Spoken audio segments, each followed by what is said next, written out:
The Doctor has so many faces, it's hard to tell who's who. This Doctor gets physical. He's courageous and daring. He possesses a biting, sarcastic wit. Think I'm gonna be sick. He's totally unpredictable. But he's a Time Lord, and that means he could completely change his appearance at any moment. Who's next? Doctor Who. It makes you wonder.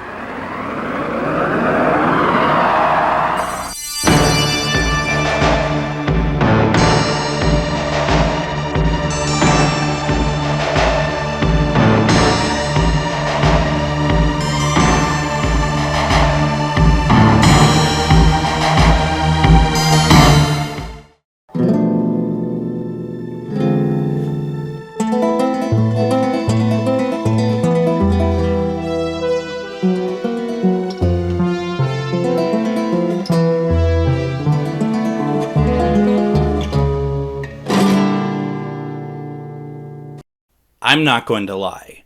I am unashamedly a very big fan of season 22. And even with that costume that Colin is forced to wear, I'll tell you, I think Colin has never looked better in the role as he did wearing that costume in season 22. He just... somehow he's able to get beyond it, and I'll be very honest, you should see how I dress sometimes. I keep my colors very muted because I'm not good with color coordination. So looking at the original costume, it really wasn't something that I was like, whoa, it just I took it as it was. But I can understand why people were not huge fans of it, but I don't think, I think in season 21 with Twin Dilemma, he doesn't look like he does in season 22. Just minor variations. Season 23, he looks very different physically. I just think that season 22 is perfect for him. And he looks great in it. I really do. I think that the production values of season 22 are pretty high for the most part. Yeah, we can look at stuff like like curtains in the Cyber Controller headquarters, or the tinsel and balsa wood in Time Lash. Yet at the same time, in Time Lash, we get like the Borad. I mean, that stuff is going to happen on a show that is so imaginative. Personally, it's never really done a lot to harm my experience of watching. I seem to never really see that stuff until it's pointed out. Very rarely do I look at something and be like, gosh, that's really cheap. I just accept it. I truly do. Once again, I get it when other people are thinking differently than I do on that. But I just really love it. I also really love the Two Doctors. I mean, I'm a real big fan of that story. And once again, I understand. And as we're going to go through today, I understand why not everyone's a very big fan of the story. I understand that Peter Moffat should never have directed it. One of the things I do find inexcusable is the casualness of introducing Sontarans into the story, especially when you do the setup of like, we don't know what is attacking the space station. Well, of course we know. We see the ship, the fleet. But then our first introduction into the Sontarans themselves is that long shot in Spain, and it's like, well, that's pretty anticlimactic. So I get that as well. What I do like about it, though, is that I think it is the purest performance, in my mind, of Patrick Troughton as the Doctor since the War Games. And the thing is, and I think this is something that you can put to almost any Doctor when it comes time for like a multi-Doctor story, is that you end up getting like a best of with the characters, at least in the classic series. And so when you have the 3 Doctors and the 5 Doctors, that Troughton's performance is, he's written on much more of a comedy sort of level, which he did do comedy in the series, but that's not how I think of him. I think of Troughton much more as his Doctor is more of like kind of a manipulator of the situation, that he's always multiple steps ahead of everyone else. And because it's so easy to write off this person who is just a little bit smaller, and just is kind of in tattered clothing, that maybe it's easy to write this person off, not realizing that he's the smartest person in the room. And we don't quite get that in the Two Doctors, but we don't get a whole lot of, just comedy one-liners from him. He's allowed to do something in it, and that's what I really like about it. So, obviously, we're talking today about the Two Doctors. I'm very excited about it. I don't know if everyone's going to be excited about it, but what I'd like to ask everyone to do is, if you haven't done so, please subscribe to my channel from the archive. It will let you know when there are new videos out and stuff, and we'll just keep plowing through these. I have the next couple planned, and I'm really excited about them. I'm really excited about these, quite frankly. And so just know that there's more coming up. Please subscribe to the channel. Also, I do a Patreon, and I do ask folks, please support me if you can. It really helps. And one of the things that I really like to do with the money from Patreon is get cocaine. No, I'm just kidding. I don't do that. One of the things I really like to do with the Patreon money is I buy off-air recordings of Doctor Who from PBS stations around the country. And when I started this video series, that wasn't the intention. It was like, let's take a look at this video, let's talk about it, and get out. And what I think is really exciting about Doctor Who on BBC Video is that it started to become more of also what was happening around the time, with broadcast as well. Maybe not a whole lot on the UK, because that's pretty well documented, but in certain areas in the US, and I can't cover all of the US, it's different everywhere. We talked about that. But it can be some of the more interesting things. And that's why I buy those videotapes. I just bought a lot, and I mean it's a lot, but it's also a eBay lot of VHSs that were recorded. It's 70 pounds of tapes coming my way. And all 70 pounds of it might be complete garbage. You know what I mean? It might not be anything, just the stories, or they start the episodes without, they start the recording without while the title sequence going. It could just be a complete mess. Or it could be some fun stuff like the WQEX stuff, that we're going to show more stuff today about that. So that's important, and it costs money, but also it does show that that it is a certain level of what these videos mean to people. Not to dissuade those who they show their support through just their support on YouTube and stuff. All that stuff's important. But if you're able to, please consider signing up. Go over to my Patreon page and sign up. We have a couple different tiers that you can do. So I always find it ironic that we're showing like PBS recordings where a big portion of it is them asking for money. And then here I am doing the same thing. So, it's just kind of full circle, I guess. But we're doing that. Also, as always, if we're going through this and I get something wrong, or you want to share your experiences of either buying this videotape or watching it on the BBC One broadcast or PBS broadcast or ABC in Australia, let me know. Send me a note. Put a comment in the YouTube channel, in the YouTube page. All that stuff is super important. I love it. I love reading everyone else's story as well. And I try to respond as best as I can. I get emails all the time of people suggesting next videos or telling their story. I do get corrections, and I just delete those. No, I keep them. And maybe at some point we'll kind of add it all up and do a special video of where I went wrong. But that might be more of a marathon than a video. I mean, these things are long enough already, right? So yeah, I'm just excited to talk about this story. I've been excited to talk about it because there's so many memories that I have that go along with this story and this time period, actually. And it's funny to say that not all of it is actually during this time period. That's not going to make sense to you, but I'll try to explain it a little bit later. One of the first misnomers I picked up on, because I'm not a Two Doctors expert over here, okay? So I'm doing some research, and it's going out there. Like, originally they wanted Richard Herndl to play against Colin Baker in season 22, and I had never heard that before. And I started like doing research, and a couple places said that. But then, because we have this, and I'm really excited. I mean, first of all, once again, you all might be like, I hate that costume, but I think he looks great. By the way, Lee, your cover for season 22, to me, truly epitomizes the season. Once again, I love everything about it.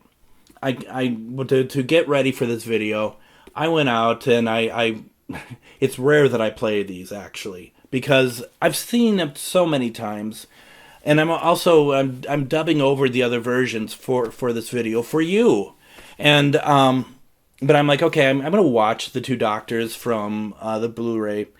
By the way, the work on it is nothing short of phenomenal, absolutely phenomenal. 1-inch videotape on Blu-ray, watching it on a 65-inch 4K television, and it looks fantastic.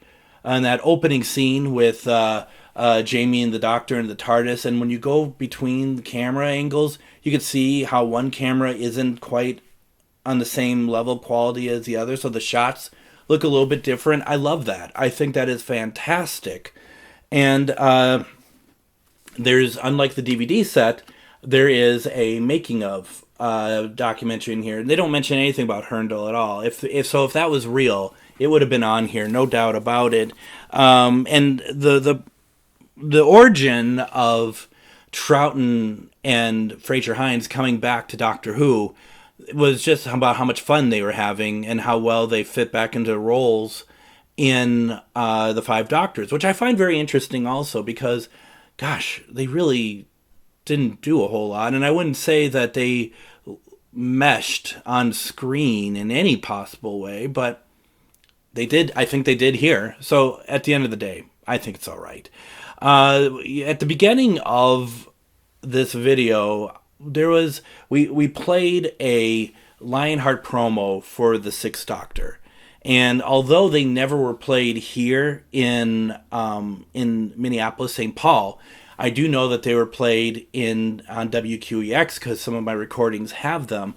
Each Doctors 1 through 6, though, had their own promo. And what they would do is also be like, and who knows who's next? And it would be the next Doctor that you would get in line. But here, because at that point when they made him, there was no Sylvester McCoy. I mean, he existed, don't get me wrong. He was alive, he was born. But it was more of that he wasn't cast as the Doctor yet. And this was all done right around the time of season 22, obviously. So it looks like the first Doctor is next, the original Doctor. I don't call him the first Doctor, I call him the original Doctor, actually. Those are really nice. Like I said, there's one for each of them, and we'll get to them all eventually, as long as we keep doing these. There's also another promo that's much longer. It's about 14 minutes. And I found it on YouTube, but it's not the full version. There's actually 2 of them. And it's their Lionheart promos as well. And it's not meant for, I do believe it has not ever been meant for air. That it's meant to entice stations to buy not only Doctor Who, but for existing stations to buy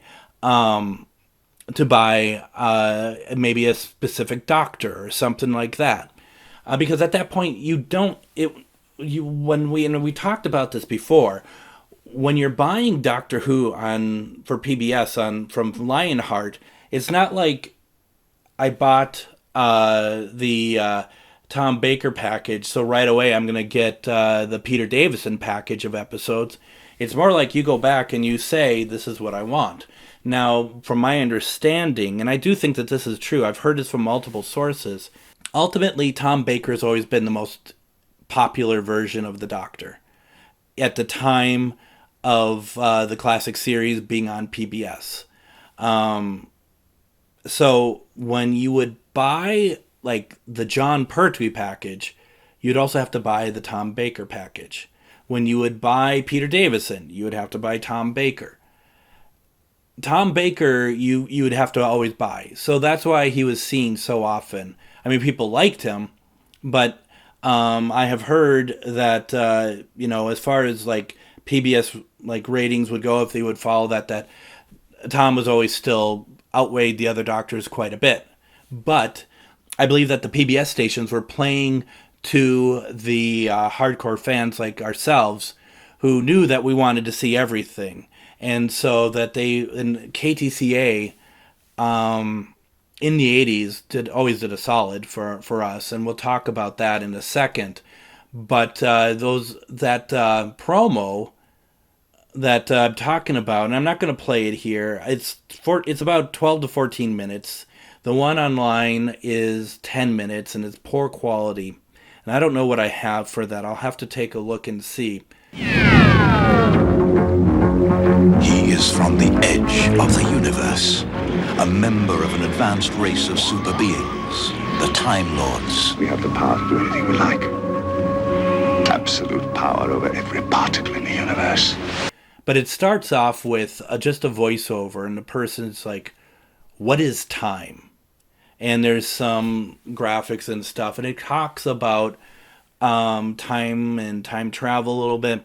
And then it opens up to Doctor Who, talking all about Doctor Who, using the Peter Howell version of the theme music. There are 2 versions of this that I know of with some different graphics in it. It was never updated for anything beyond season 22, and it was only obviously the first through 6th Doctor. So, and only through season 22. Obviously, they put that together when the Hartnell and Troughton package became available. And it's very interesting. Now, you get to the Patrick Troughton part, and in this big long video, you get a little bit of a story, and they don't have access to a lot of stories. So, like, for all 6 Doctors, you kind of have the same stories, maybe 2 from each one at the very most. I think Hartnell was like an earthly child and Dalek Invasion of Earth. Troughton, I think, mainly was the War Games.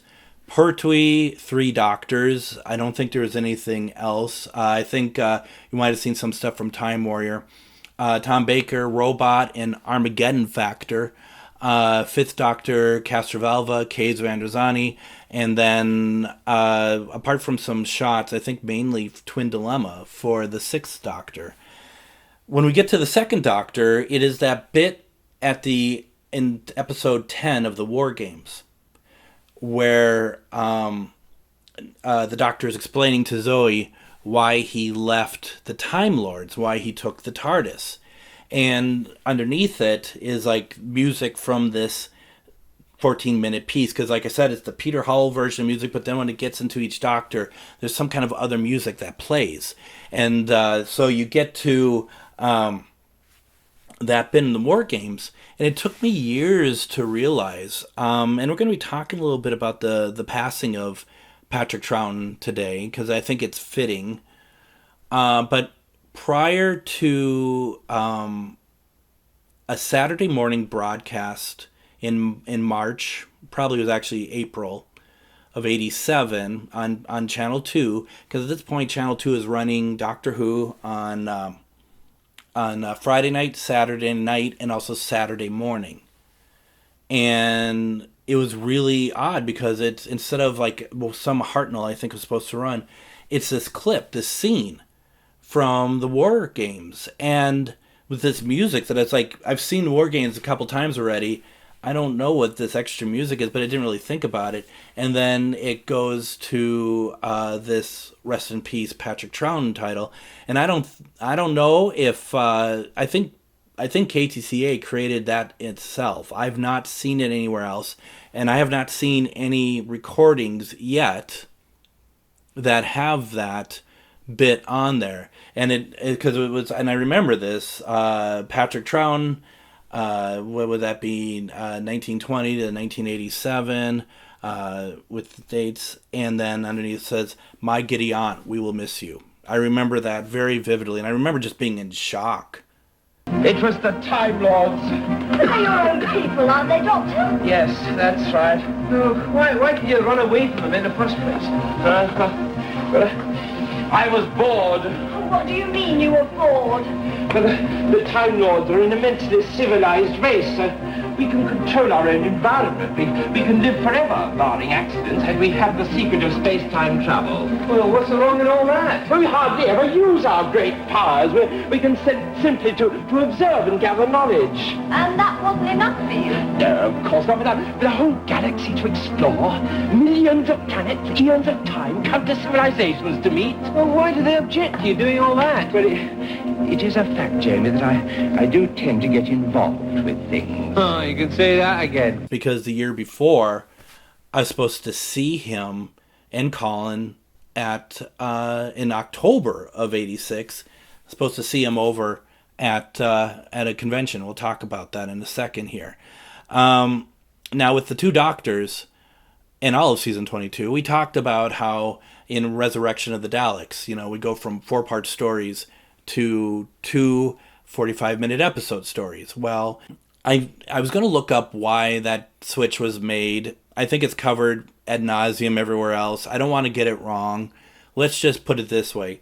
Season 22 ran 45-minute episodes of Doctor Who, and which makes it such a unique proposition for the series at that time that it's just something that is really, really very interesting, right? So right away, though, that creates some problems.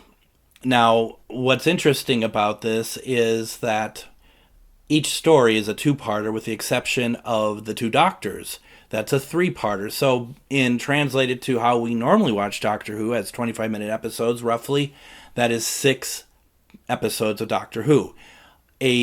Something that hadn't been done since really, I guess you can say Armageddon Factor.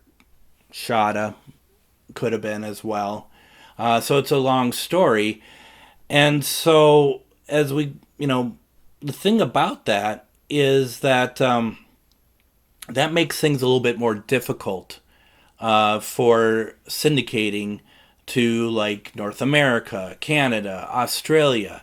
I suppose they could try to figure out a way to get it to work in that time slot with each place. But once again, in the U.S., each place, each station is creating their own schedules. They're doing their own thing. So it becomes a logistical nightmare. And already you're offering a 25-minute version of Doctor Who, and you're offering a movie version of Doctor Who, which is of different varying lengths as well. So what happens is that the BBC edits them down to 25-minute episodes. And that is one way of doing it. And they are very unique. They are very unique in the history of Doctor Who, as for a number of reasons. First off, that the cliffhanger is only the correct one once, and the opening titles look really weird, and we demonstrated this to a certain degree with the Trial of a Time Lord. That they created what we call Chiron, and it's just kind of this hollow block version of the titles to give an approximation to what the episode titles look like. So for at least what they look like for original broadcast. So they do that, and unlike, for the most part, the BBC One broadcast versions of this, it could change from story to story, whether they're all capitals or if they're a mixed case, or whatever else, and they don't really look that good at all. The end titles are the same, but it's the opening titles that look, they really look very odd.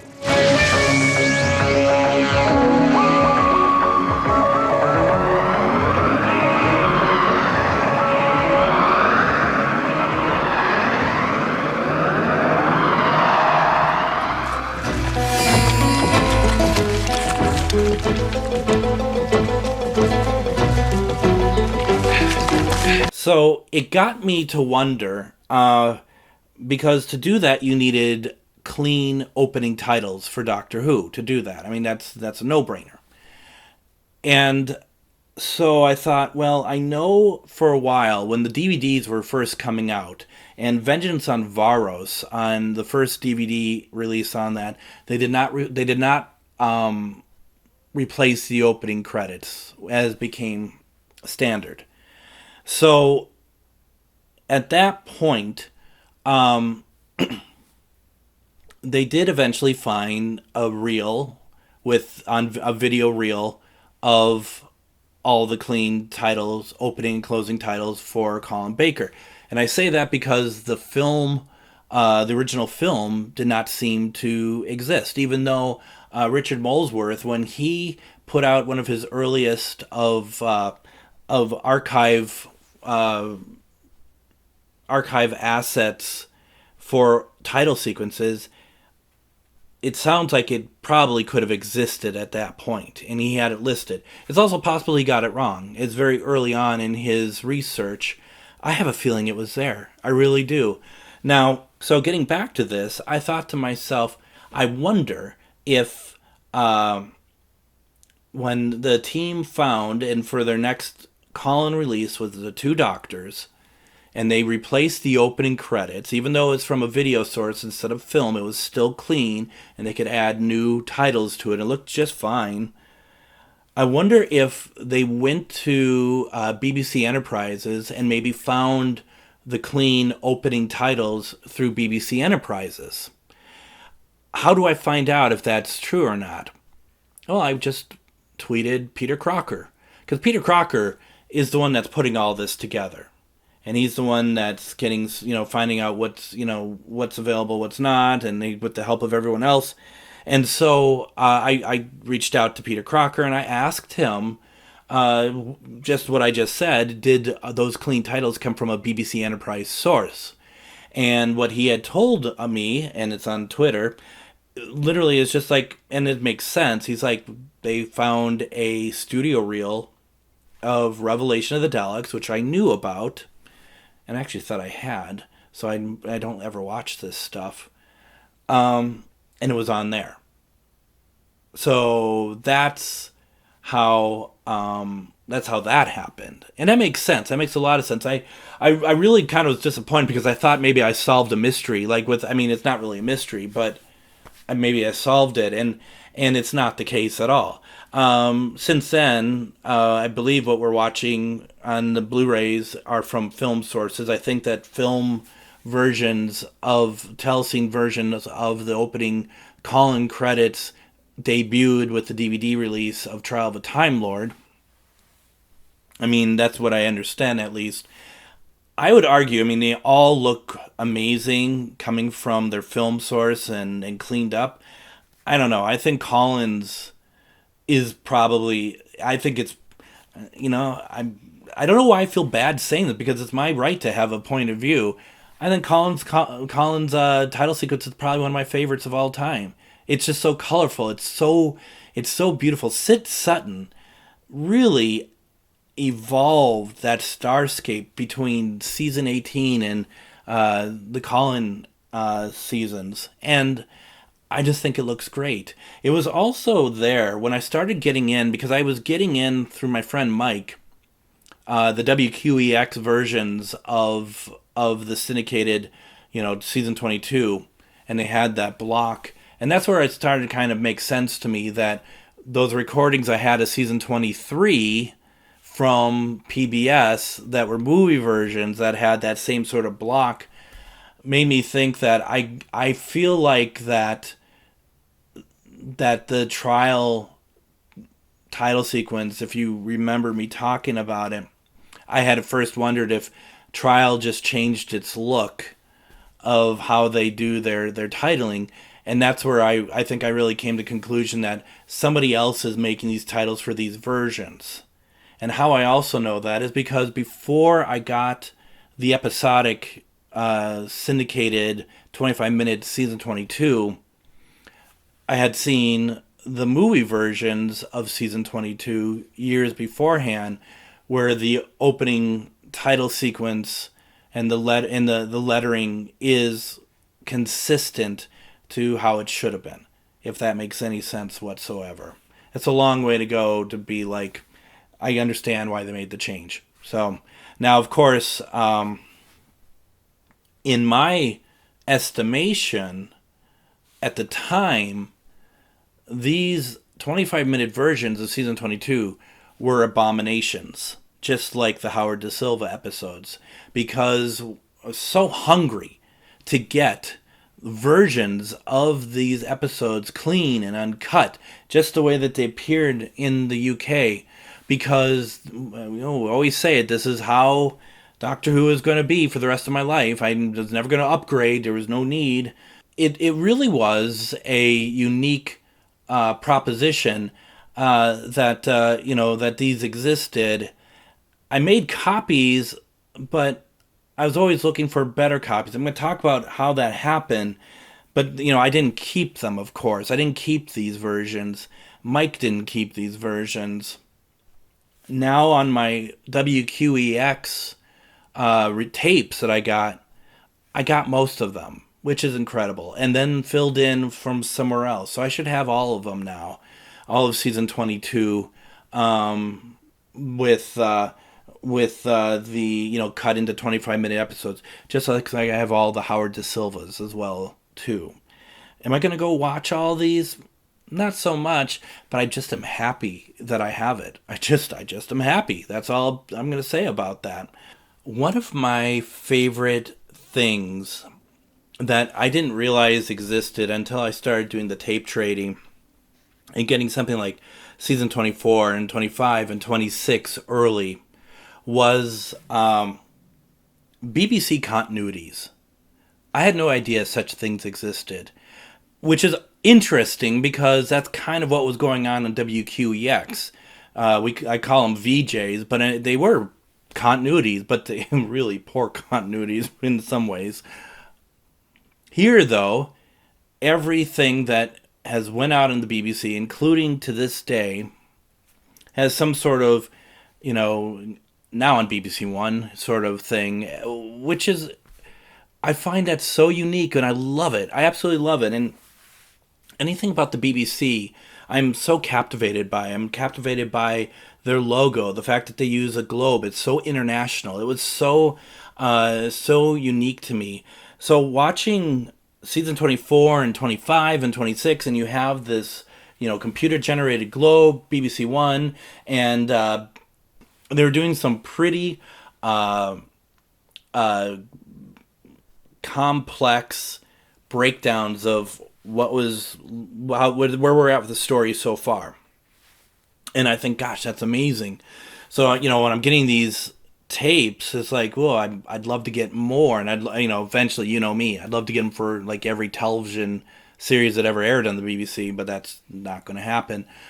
But I was really, it really made an impression on me that there would be this thing that is basically, this is what you're watching now, and here it is. So I had seen the continuities throughout all the years and their different permeations and stuff.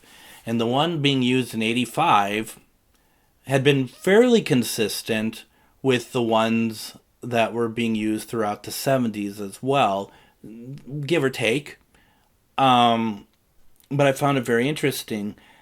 It wasn't until watching the Blu-ray here and going through the continuities, and I don't remember if the continuities are on the DVD release or not, but going through the continuities and seeing between parts 1 and 2 that the BBC changes its on-air presentation and how it looks and everything about it. And for me, it always felt like should be like season 24 in 87. That seems to be more of one that should have been. But clearly, in 1985, in early 1985, it switched in the Two Doctors. And it was like, oh, that's when that happened.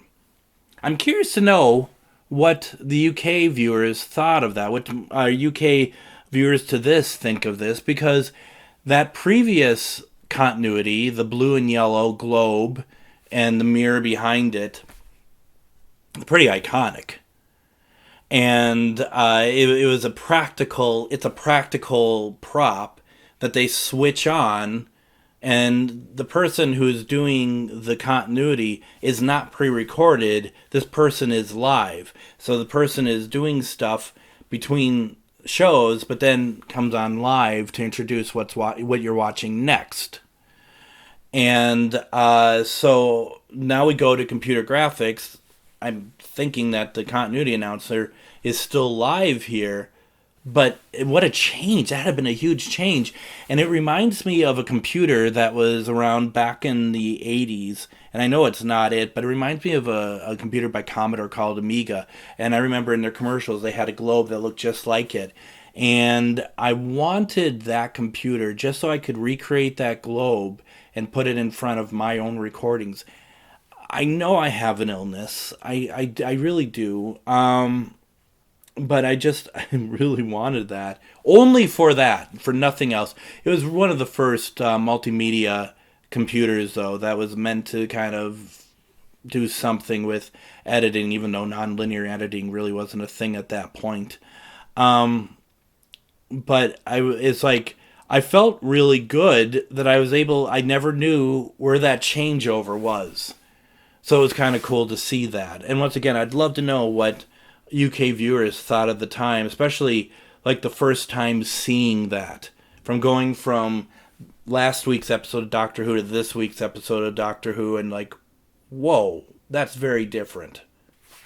Now I want to talk a little bit about the first time I ever heard of the Two Doctors. And I'd like to remind my friends that I really did not have any sort of like, DWM or anything. Pretty much it would be like, oh, this week, Twin Dilemma. What's on next week? Oh, it's called Attack of the Cybermen. Okay. No understanding of what was going to be on the air, what was happening. None of that. I had no idea. Once again, I was also 11. And so it's kind of the fun, I think, of piecing it all together. Because it's a great show, Doctor Who, to piece its history together with not knowing anything. And I do wonder if people who are new to it now miss out on that. But it's also nice that you don't have to live in mystery either. That it's all available. And it's all available to watch. We didn't have that, did we? So I learned very early on in my love of Doctor Who that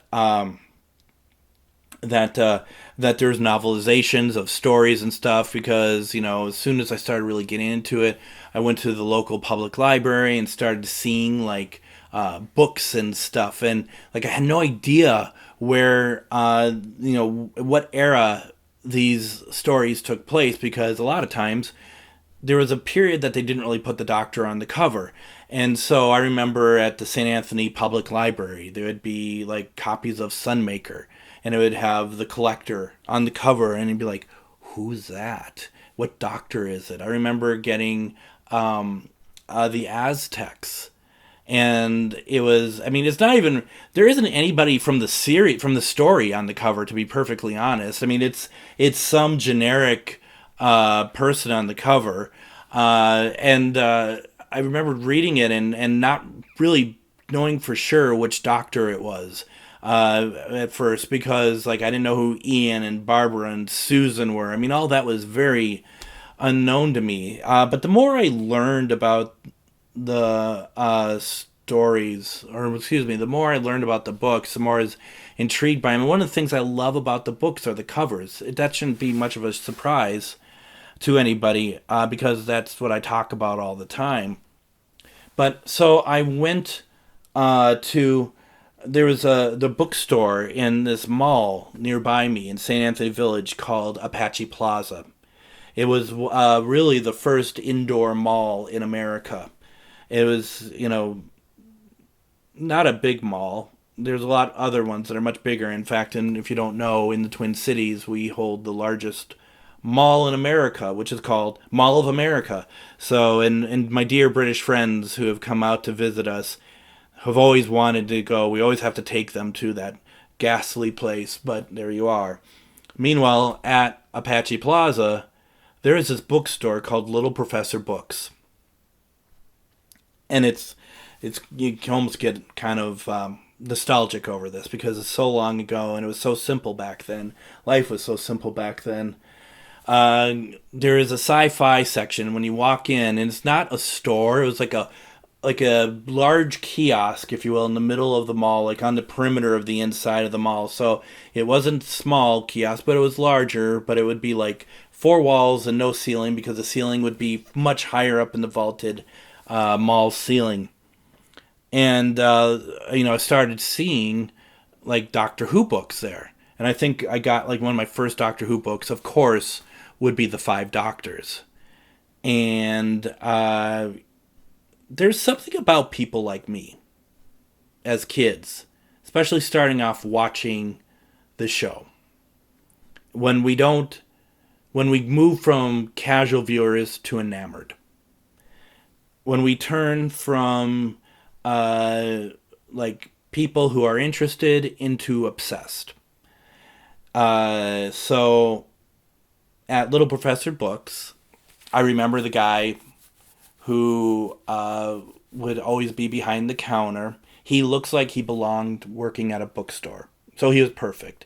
He actually looked like former Prime Minister John Majors, but fuller. Like not fat, but more full. And probably not as tall. Very soft-spoken, clearly a bookworm. And I say that with the most endearing way.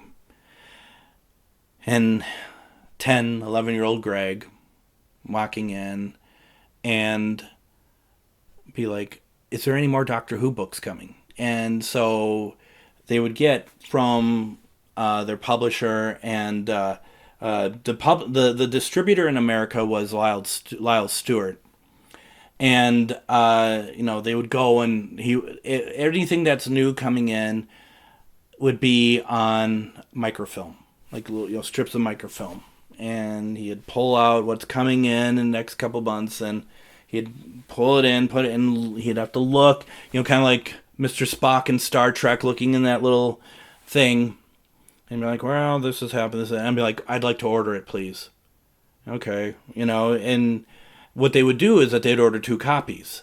One for me, because I was going to buy it, and the other that would be on, that would go back on the shelf. So they would build their Doctor Who collection, because really they only had like 3 books or something for Doctor Who. And so I would keep coming in and keep asking. The guy was never, ever rude to me, but you could tell in hindsight that, like, here he is again. I remember at one point he would be reading off the stuff that's coming on, be like, order it, order it, order it. And he'd be like, are you sure you can afford all this? And I'm like, it's no problem. Who am I to say that? I'm 10, 11 years old. Where am I getting this money from? I didn't even talk to my parents about it. They probably thought I was reading the books, too.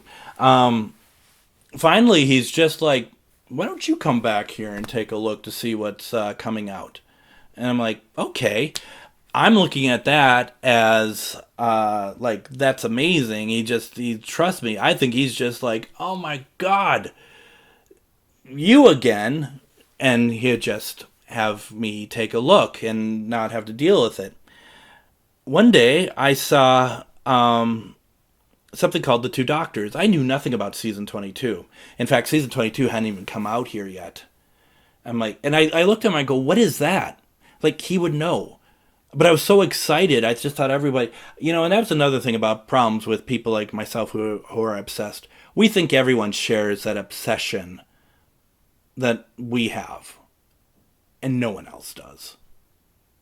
And then when we meet our own kind, we kind of get annoyed with each other, like we're all just trying to one-up each other. Anyway, so I'm like, what's this? He goes, I don't know. And I'm like thinking to myself, is there a story? And I probably would have been foolish and called it an episode because I was young. Is there a story that had Hartnell and Troughton in it? You know, I don't know anything about anything. And so obviously I ordered it. And sometime later, the book arrived, because I think it's only like a few weeks at the most, because if it's in the microfilm, I think it's pretty much ready to go. And so it shows up, and once again, the cover doesn't help because there's no doctor on the cover. But it's, first edition, which is amazing. And it had, which I think I knew what a Suntaran was. But it, right away I loved it because it had the gold foil for the neon logo, and it was also the 100th Target novelization. So immediately I'm just like, I'm having a great time over here. And so, yes, I got that. And that was my very first time of knowing anything about anything from season 22, I'm quite sure. I even remember that after watching Caves of Androzani and knowing about the regeneration, I remember it was really hard for me in America to find pictures of the Doctor in the new costume. It just wasn't really in my world, I guess. Now, years later, just, you come across stuff. I was never a collector of the hardcovers, but of the Target hardcovers. But some have come into my collection over time. And this was from 30 some years ago that I have the hardcover to this. And this is something very special. And then it was only at this point that I really understood that this was a Sixth Doctor story, because it does say so on the back. One thing I just noticed that I never even thought about is the fact that it doesn't say first edition on it. And my guess is, and there's a lot of people who know the books far more than I do, that there's probably there was only one run of the hardcovers, right? So this is it. These are really nice. I can understand why people would want to collect these. Someday I'll do a video on my collection. It also includes the Japanese versions of the novels, as well as some of the other stuff that I picked up over time. Even that, I worry about doing that, because there's people who have much more aware of the books, but also probably have much better collections. But this was, let's see, this has a price tag on it, and this would have been from the original time of it being released, and it says Lyle Stewart on it, and it says $12.95. Like, this would have been from 85, right? Yep, it says right in there 85. So $12.95 back in 1985, that's expensive. This is an expensive book. Jeez. I have nothing more to say. It's like, that's, wow. I only have a couple hardcovers, the other one being the Twin Dilemma, which I was going to show. I can't find, but that's okay, because I'm not doing the Twin Dilemma video. I won't be doing that for a very, very long time. So we got that. And I think it's also worth pointing out, when it comes to when KTCA ran when KTCA ran season 22, they started their run in September of 1985. Whereas BBC One ran it, I think, February 85. what makes that really interesting, and I've said this before, and we talked about this in the War Machines video, is actually how quickly we got Doctor Who back in the day. And to me, that's quick because, as I also mentioned, getting Sylvester McCoy's stories really was a long way off. Really, really long time off. And once again, the idea of people now, and just think now, and I know that people are really upset. There's some people, at least, really upset over the fact that people in the UK, you can get Doctor Who much earlier than the broadcast, but it also means that it's, for the UK folks, it's pretty much at midnight, where it's more in the evening for us. But the idea, too, which is really kind of fun to think about, is between February and March, when, and beyond, when season 22 is running in the UK, that there were people over here getting copies from the UK before it got over here on PBS, and they were watching it. And, something I would eventually get into myself. But it's just really interesting that had been going on for quite some time. In fact, sometime I'll play my camera copy of the 71 edit to Vengeance on Varos that had been going around for a while as well. So I'm going through my tapes for the Two Doctor. When I say my tapes, I don't necessarily mean this. I mean my off-air recordings from KTCA.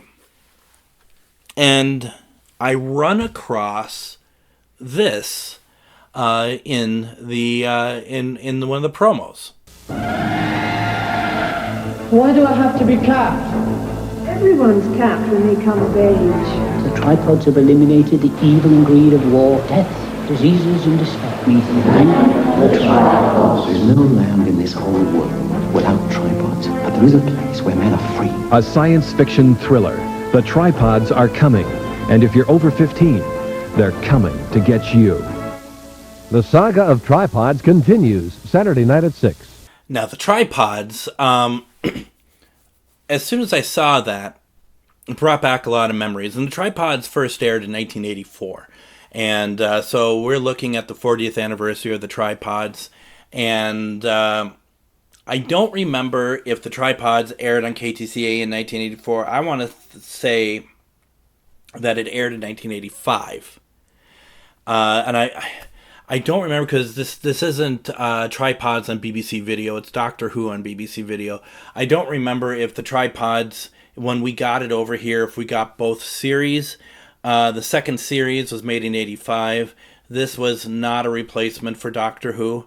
But it did run for 2 series. And I remember at the time thinking it was both pretty good and boring at the same time. And but over time I wanted to watch the series again. I think the effects were really good for its time and stuff. And recorded some, never really knew how many there were. Found out over time, of course, that it was meant to be 3 books, each season being a book, and it was never finished. And then I didn't think about tripods for quite some time. Cut into the early 90s, a friend of mine, Roger, he got a Laserdisc player. And he got a bunch of Laserdiscs, including, I think like Hitchhiker's Guide to the Galaxy, and I think he got Day of the Daleks. And he also had, on Laserdisc, the Tripods. I forgot. The Tripods was on Laserdisc in the U.S. And it wasn't the full... It was all based on the first series. And it wasn't episodic. It was cut down dramatically. Which is not a bad thing, I don't think. But it was cut down and issued onto Laserdisc by Image. And I was like, God, I forgot all about that. I mean, it was just my first reminder of the tripods. And he made me a copy that I could put on. He recorded the VHS, which anything from Laserdisc to VHS looked great and thought it was amazing. And then eventually, he sold me his Laserdisc player and all of his titles, his Laserdisc titles, and which was really cool. I still use that Laserdisc player to this day. It's a Pioneer, but he didn't sell me the tripods. He wanted to hold on to that. It's like, okay, I get that. And I thought to myself when I was putting this together, God, I wish I had a copy of that. I wish I had the Laserdisc to the tripods. Oh, I do. It's right here, actually. So, yeah. So, the tripods on Laserdisc doesn't even have the right logo or anything. It does. I mean, look at that. It doesn't. I guess it does kind of show a tripod in the background. It's a really interesting concept art, isn't it? And like I said, it's by Image. And on the back here, it's just all about, this. And the old BBC logo on it. Really, how fun. How cool is this? It's weird, the stuff that we discard. And I didn't discard this. I never had this.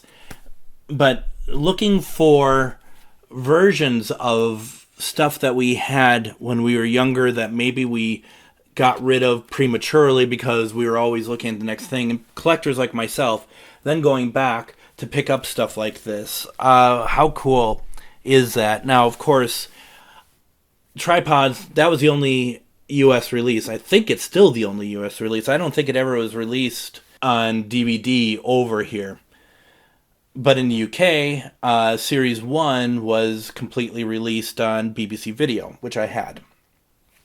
When I got my PAL VCR, that was one of the first things I picked up. But it was only Series 1. And I had to go through a guy named Jonathan to get Series 2. That wasn't easy, but I got there and didn't watch it. And then, though, it was being released on DVD. And so it was like, DVD, okay, this is cool. Of course, it's only Series 1, but it's digital quality, episodic, I'm in. And they had cover art for Series 2. It was ready to go. They're going to do it. It was going to, if I'm not mistaken, it was going to be like a maroon look to it, not the green. Though I think green is the official color for tripods. But it was never released. I'm like, oh, okay. And it's just over 2 discs. This is, remember back when DVDs that were 2 discs were in these big monster cases? I love it. I love it. Why don't I ever throw anything out? And then, so, it wasn't until years later that the BBC themselves released this wonderful set of the tripods. And this is both series plus a bunch of extras. Really good stuff. This is really cool. I'm hoping to watch this again someday. It's been so long. I don't even think I've watched all the episodes, to be honest. When I was younger, I really wanted to have all these series. I really wanted all of them. I have them all. I have everything I could possibly want. And most of them have been unwatched. But this is cool. So finally, it's all been released. I'm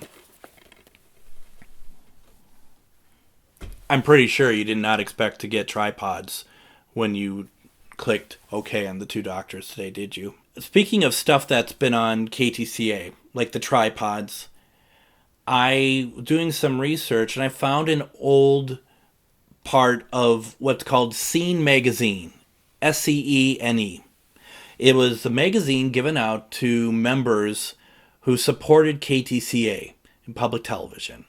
Eventually the magazine became TV2, but this was originally called Scene, and there was a lot of Doctor Who back in the day.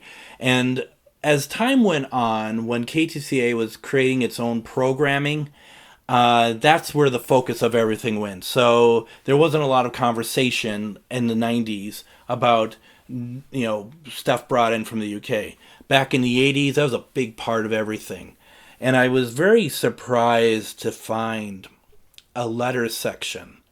And I may have been a member at this point. I became a member of Channel 2 in, I think, 85, something like that. And in the letter section, there was somebody who basically said, why have you stopped running Dad's Army? We really like it, and we thought it was great. And I thought, Dad's Army? I never knew KTCA ran Dad's Army. I would have thought, because I was watching British television, they would do a block of it every night, separate from Doctor Who.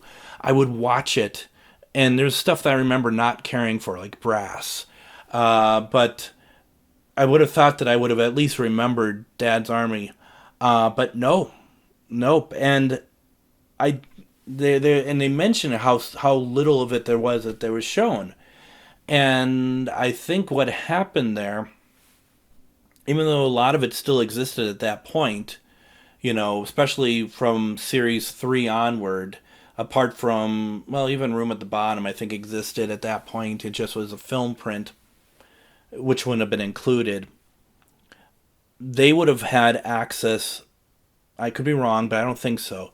They would have had access to probably about 18 episodes, something like that. Not very many. And that was basically in the U.S., Dad's Army was released on VHS in a very limited run from series 3 to 6, and not all of them. And that was released through BFS Video, and those were like the first few releases on the UK side of VHS Dad's Army releases. I think that's all that was released over here. And basically, KTCA said, number one, it's a very short run. Secondly, it didn't go over very well in Minnesota. And I think to myself how interesting that is, considering they're just talking about arguably the most popular British television series of all time, is based on the fact it still gets an incredible amount of reruns, that Dad's Army is, one of the best sitcoms ever, and that it just didn't click over here. And I can see that, but it's still a shame. So little did KTCA know that there are 9 series of something that is still endearing to this day. Just crazy how that works. Now, I hope you'll allow me to indulge in a story about tape trading in the 80s. And I think a lot of you enjoy this sort of recollection, because we've all been there, and we all know that by the time we got to getting something like this, that maybe we've had different versions or whatever else, or tried to find different versions. And as you know, I saw this movie version the first time in trying to collect. And then at the time that this story took place, I did get from WQEX via my friend Mike the 25-minute episodic version, which is where I knew that I wanted to track down the 45-minute episodes of season 22. There's a couple things here, and this gets really in the weeds, not surprising.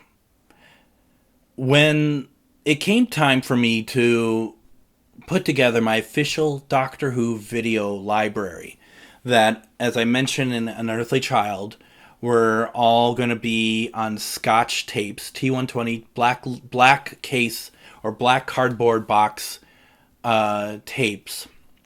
I sat down, because by this point, it's been it's been about 5 years since I started watching the show. I knew all of them now.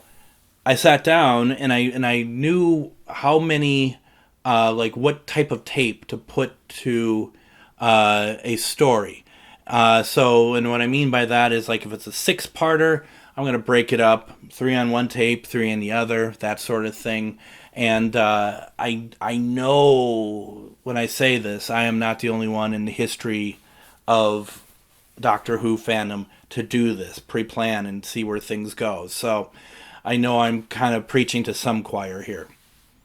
So I sat down and I knew how I wanted this to go. And I knew that 4-parters obviously were going to be on a T120. I also knew that I didn't really care for the T160s. Because I was told at the time, whether it's true or not, that the tapes are thinner, which does make sense, but they could snap. Maybe be easier to snap because they're so much thinner. And I'm like, oh, no, that won't do at all. This is my only copy I'm ever going to need of this. I don't want to have to keep replacing all the 6-parters by putting them on T1 or T160s. Therefore, logic, 3 episodes on one tape, 3 episodes on the other. My exception, though, for some odd reason, are things that were 5 episodes. 5-episode stories could go on to a T160. Because I didn't really have an option in my mind, because I also didn't want to end up with, I really hate... I was just going to say, I really hate cutting up stories across 2 tapes, and I just told you that's exactly what I was doing. I think what I'm thinking of more is like 1 through 4 on one tape, and then like the 5th episode on the other tape or whatever. Listen, like I said, I was young. The logic really, now saying it out loud many years later, really is pretty feeble, isn't it? But I had my plans. So the Mind Robber, the Dominators, the Mind Robber, and the Demons, they're each going to go on to a T160. So I'm only going to need to buy 3 of those. Done. And everything else on T120s. And something like Trial of a Time Lord, super simple because those are pretty easy to put. Generally speaking, 2-parters I would put on a T120, and often they'd be filled or they would just exist, and it was okay. I don't know. But then I thought, well, there's some that still stick out. One of them is going to be, I don't want the pilot. Like, if I get a good quality copy of the pilot, I do not want that on with An Earthly Child. It's its own entity. It cannot be together. It's like having all your vegetables touch each other on the plate. They can't be together.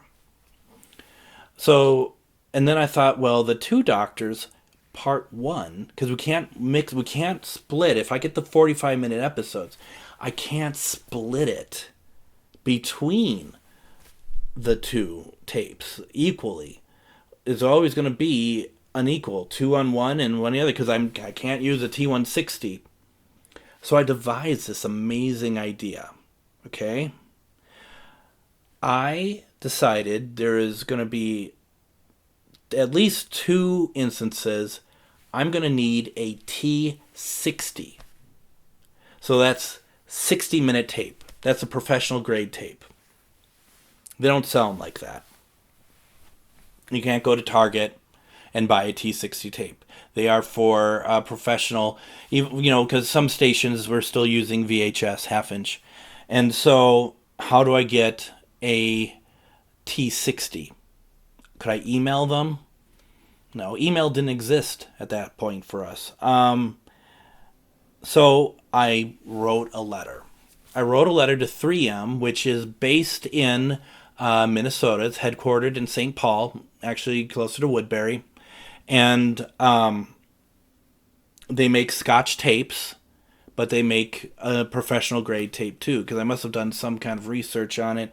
I mailed 3M, and I didn't tell anyone, I guess, which is even crazier. I just put a stamp. I wrote them, and I'm pretty sure I hand wrote a letter, and I pretty much I would like to buy 3 T60s, please. Is that possible? And probably within a week, the phone rings, and my mom answers the phone, and I could hear her talking. She's like, what? What? Huh? And then all of a sudden I hear her, Greg, did you write a letter to 3M? And I'm like, yeah, I did. I want to get some T60 tapes. Once again, I'm not working. I might have been working at that point, actually, because I did get a job with some family stuff. And so we agreed on a price, which I think that the price was fairly expensive, really, for the tapes, but they're professional grade. And I ordered 3 of them. And like I said, I earmarked one for the pilot, And when I say the pilot, it also include like the remounts and stuff like that. So that was well taken care of. Two Doctors Part 1. I can't remember what the third one was for. I'm pretty sure I had a reason for the third one, and I can't think of it because it wasn't like Edge of Destruction, because that was already taken care of. It wasn't any of the three-parters.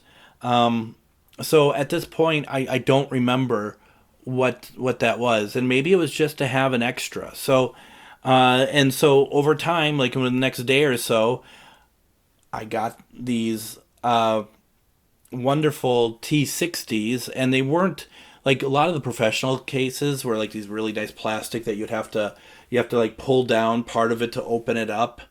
They were just cardboard cases like everything else, and that was fine.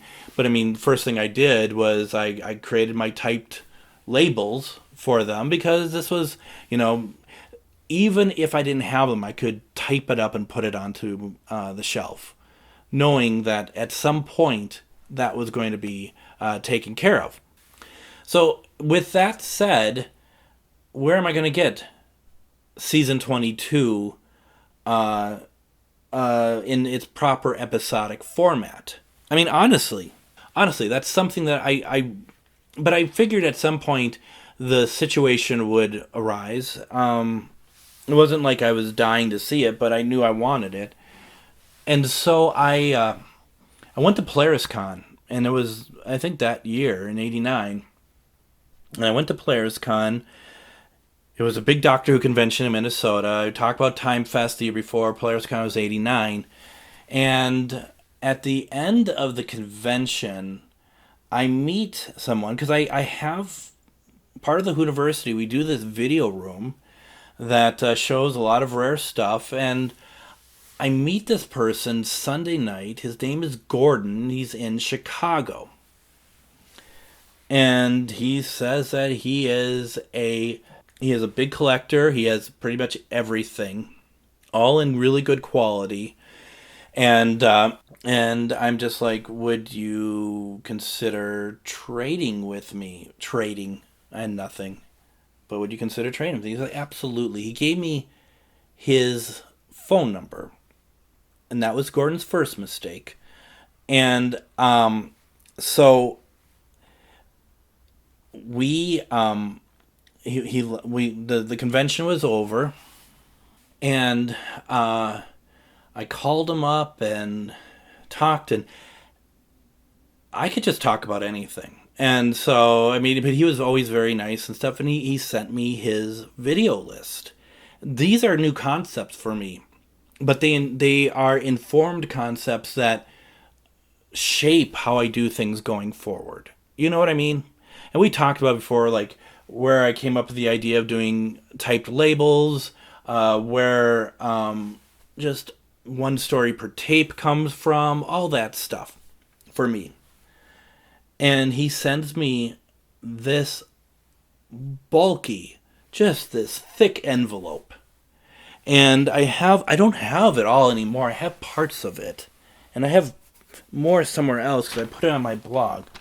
But, I mean, this is just like one page, and none of this is Doctor Who, as it happens. And see if we can make sure his address isn't on it. It does say secret. Let's see here. But, if you look at it, I mean, it's like, this is all Blake 7. Could you imagine being somebody in, like, '89 who wants to get started collecting this stuff, and someone sent you this, that you can also see that the original, which I assume he means like off-air, excellent, beta, NTSC, from 8, this is really, really cool. And like, there's tape numbers and all sorts of stuff. And I was like, and what he had sent me, like all the Doctor Who stuff is in PAL. I mean, it'd be in PAL and off-air, and, Doomwatch was on there, and stuff that I've only heard of. And I'm looking at, this is a treasure trove. This is amazing. And he agreed to send me season 26. It was just airing. It just finished airing. Well, it was airing that fall in '89, and he agreed to send me from his tapes. And like for season 24, season 25 weren't that good of quality, but they worked. And we were way off from getting any McCoy on over here. What he sent me, now obviously wouldn't be that great, but it was phenomenal. Because remember in the Pyramids of Mars video, I talk about that special VCR that does all that converting. I'm pretty sure that's what they used for everything. But you could tell that the tape that they got had to have been one gen at least from off air, excuse me. So that right there is already phenomenally better than anything I had before. These were beautiful.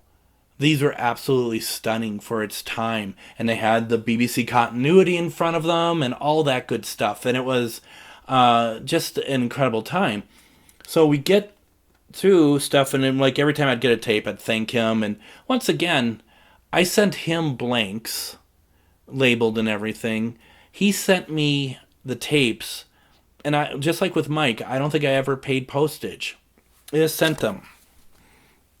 Wouldn't say when they would be sent. It'd be one day Battlefield showed up. In fact, when Battlefield showed up, I was with two friends named Roger. We were supposed to go shoot some stuff with video camera stuff, and I just said we could do that, or we could watch this. And I hit play, and it was Battlefield, and they're just like, let's watch Battlefield. So with that, after we get through season 26, which takes us into 1990, placing it together, I'm like, I have this T60 here burning a hole in my collection, and he seems to like me all right. So I give Gordon a call, and he's very nice, and I was wondering if I could ask for something from your collection. Because up to this point, it's always just been, he got something new and he'd send it to me for those 4 stories, which was amazing. So I said, can I ask for something from your collection?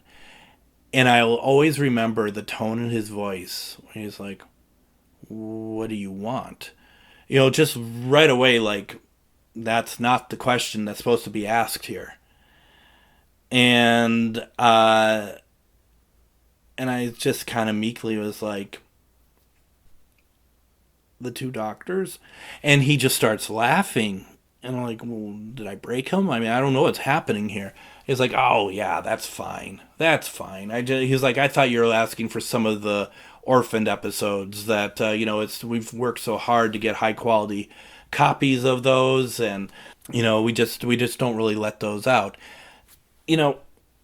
That doesn't bother me when someone's like saying, I'm not going to give you copies of those, because I get it. I get that, some people who haven't experienced getting high quality copies of low quality stuff, they don't understand that it's not easy. Back in the day, it wasn't easy to get high quality copies of a lot of Doctor Who, to be honest.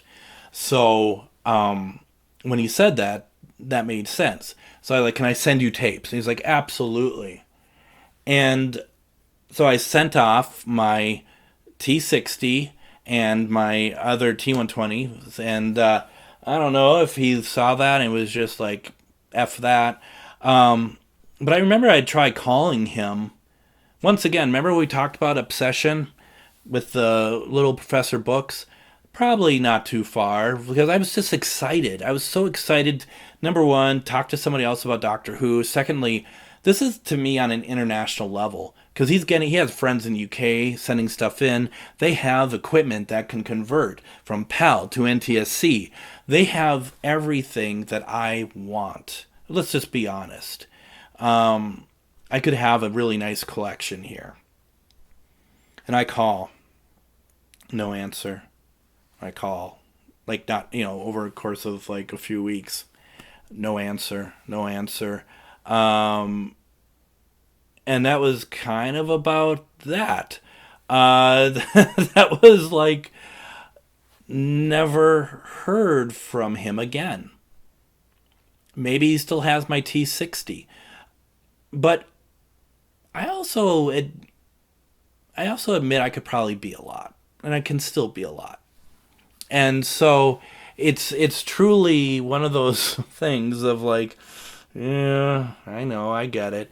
And I never was angry about it. I was more of just like, yeah, that was that. So that was interesting. And I was really bummed in the sense, though. I wasn't angry, but I was bummed because I wanted to see it.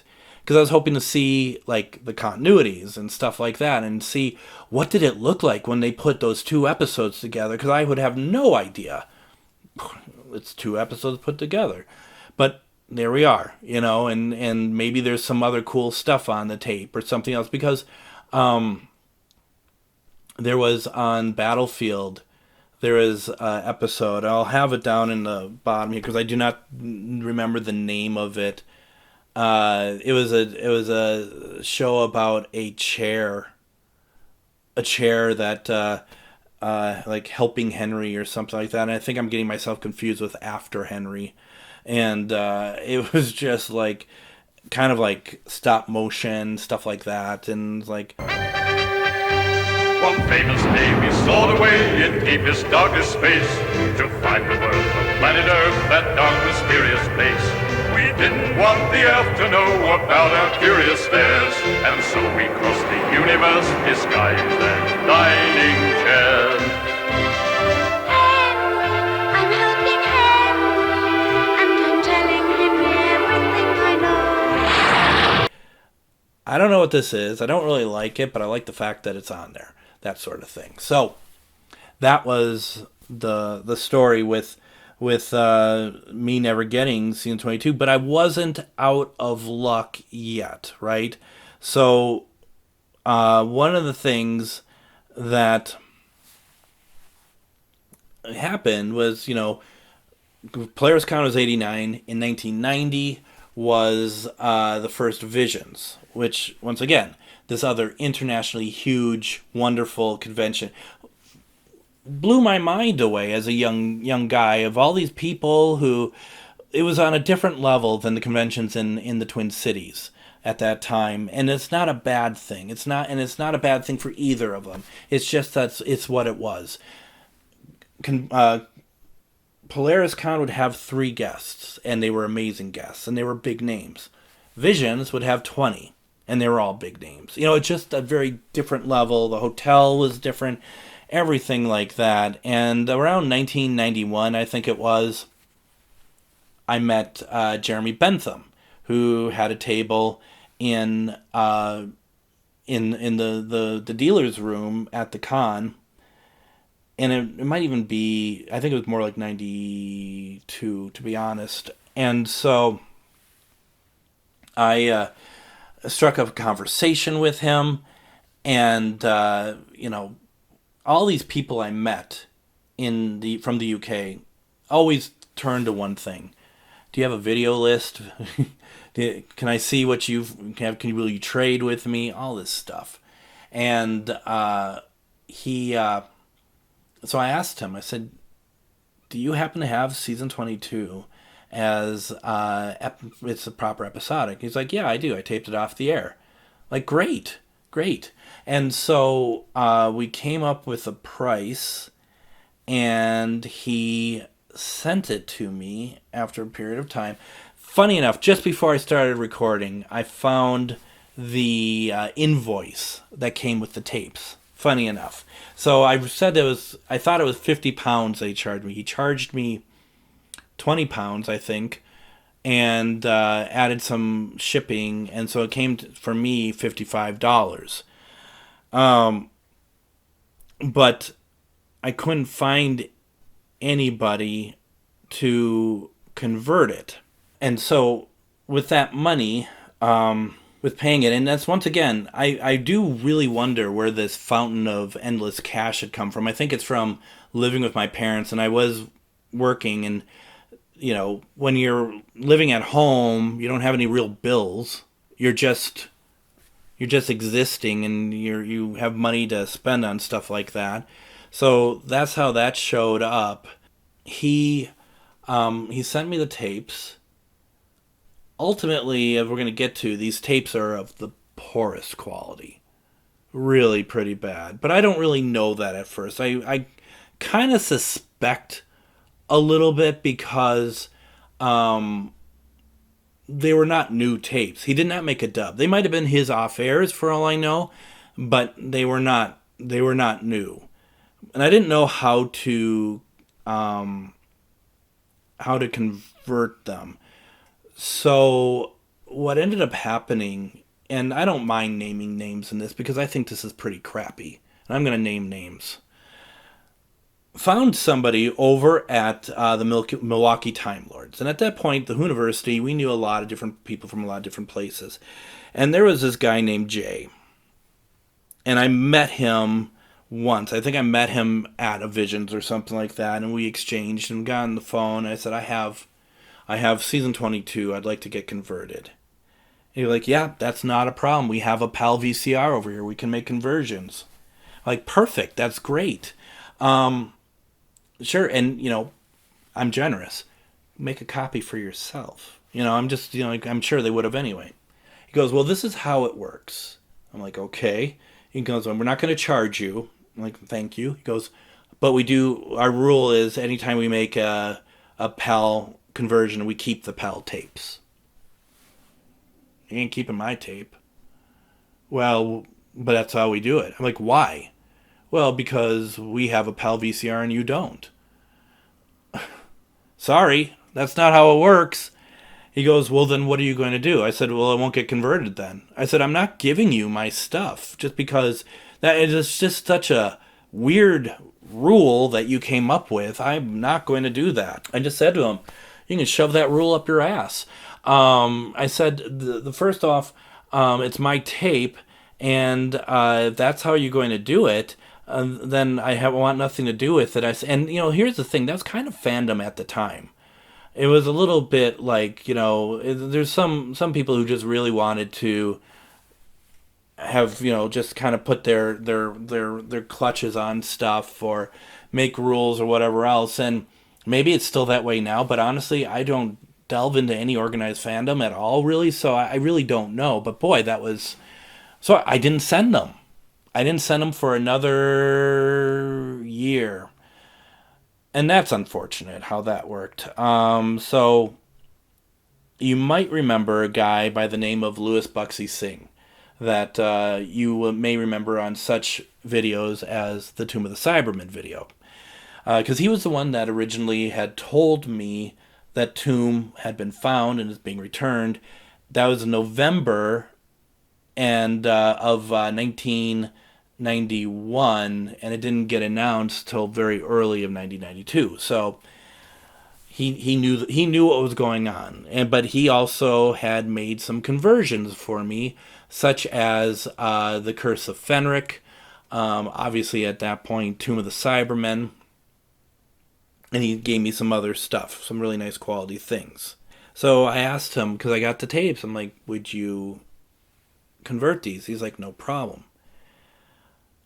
A little while later, after I sent them to him, he's just like, I just want to let you know that these tapes screwed up our machines. And I was like, what do you mean? And he's just like, there's a lot of shards in the tape. They're not, he's like, they're not good tapes. They're like really old. And I'm like, yeah, I did see that. I did see that they didn't look great. And when I think about it, I think that I'm looking in the windows and I remember seeing some kind of shards in there or something. And I don't remember if it permanently damaged their machines or they just had to clean them out. But Jeremy, these tapes were crap. Okay, just want to let you know that I have no ill will, but come on, man, those are pretty bad. And I remember talking about it actually in the Tomb of the Cybermen video, because it all happened at that time. So once again, not only did I not get my tapes back, just like Tomb of the Cybermen, and yet another example of me not getting the Two Doctors. It wasn't until it came out officially that I got an episodic of the Two Doctors. And all those plans of getting the Two Doctors on a PAL source tape, whatever, Ended up getting just the NTSC version. That's how that works. Now, around this time, going back to the time that the Two Doctors ran on my PBS station, was really when we started getting in stars. Doctor Who Fan Club of America was bringing through stars of Doctor Who. And Doctor Who was being heavily supported by KTCA at that time. And we had in May of 85, we had, if I'm not mistaken, it was May of 85 or 86. It's weird that I don't remember it, but there's a reason why I don't remember it. Peter Davison came in, and he was at a place called the Proms in St. Paul. The other is, as we all know, Colin Baker, Patrick Troughton. They came in October of 86, and that was with over at the Armory in Minneapolis. Now, they each were able to do pledge, like asking people to pledge, and it wasn't nationally for PBS, it was for KTCA, and which is pretty cool. So you have Peter. Hello, I'm Peter Davison. Like many Channel 2 viewers, I too am a loyal Doctor Who fan. I was 12 when the series was first shown in 1963. I became an avid viewer and was elated to be cast as the Fifth Doctor of the longest-running science fiction program in television history. There are endless possibilities for continuing episodes, and who knows, the series could go on indefinitely, but only with loyal support. Here's one Who backing Channel 2. Have we heard from you? You have Colin. Hello. I, Colin Baker, the Sixth Doctor, am known for my exquisite taste in haute couture and my demure manner. Now, dear Perry and I have travelled from Gallifrey to personally invite you to become a member of KTCA Channel 2. Call in your pledge now, and you can be one of the lucky 100 million who watch the Doctor. Come, explore the galaxies with me and my entourage. And how cool, since it's so long ago now, that we have Patrick. Hello, you guys. I'm Peter Baker, Colin Pertwee. No, I'm not. I'm Patrick Troughton, aren't I? Would you like to see comedy, drama, adventure, and science fiction all in one show? You can with Doctor Who. I should know, since I played the first regeneration of Doctor Who for 3 years. Something else I know. KTCA Channel 2 wants to continue bringing you Doctor Who, the longest-running science fiction program in television history. So we need your support. Call now with your pledge and climb aboard the TARDIS for a magical adventure you won't forget. Now, me being such a big fan of Doctor Who, it should be a no-brainer that I'd be going to this event. So, whatever year it was, 85 or 86 for Peter, I want to say it was probably 86, right? May of 86. At the Prom in St. Paul, it's a little ways away. And obviously I couldn't get there myself. I didn't know anyone in fandom. And so I asked my dad if he would take me, and he said sure. He'd go there with me. And we drive out on University Avenue in St. Paul. The Prom is long gone. This building's long gone now. We drive by, and as we drive by, the Prom's on the other side of the street. There is a line of people out the front door around this long side of this building. It's a very long building, and they are all the way down the line.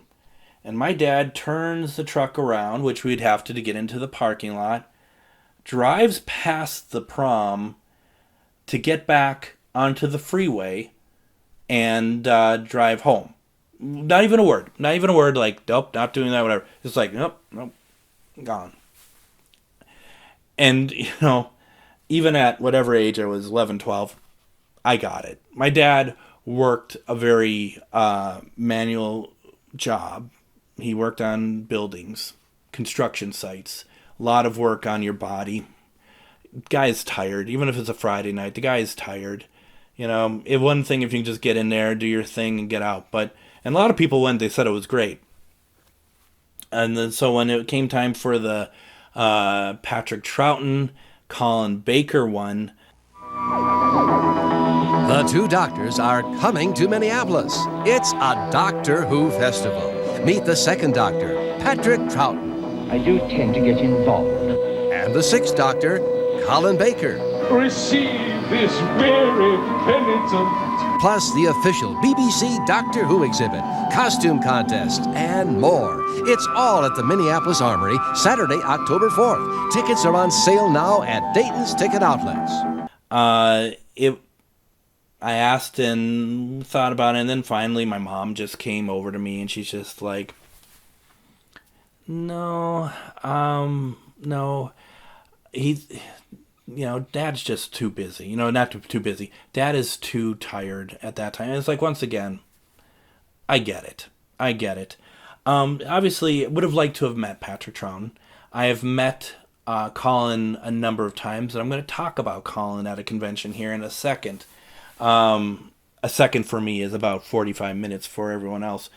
But it would have been nice, but it's okay. It's okay. That's totally fine. And like I said, that was in October of 86. Of course, in 1987, Patrick Troughton was at a convention in Columbus, Georgia. He dies at the convention. And if you go look, there is footage of the day before of him being at the convention. People talk to him being on a panel. And I think in the panel he says something like, I see, I think it's like Crotons is being run tomorrow, and I'm going to have to go and check it out and see it. I'm thinking to myself, you won't, unfortunately. Hello. I'll send in my bill later. Bye-bye. Bye-bye. See you tomorrow. Yes, okay. And, the thing is that I remember vividly, like I said earlier on, that announcement before the episode on whatever PBS of Patrick passing. There was also, and I tried to look for it, I couldn't find the wording of it. There was an obituary, and there's a lot of obituaries in the U.S. because he was in the U.S. at the time, and it said that he was found in his Doctor Who costume.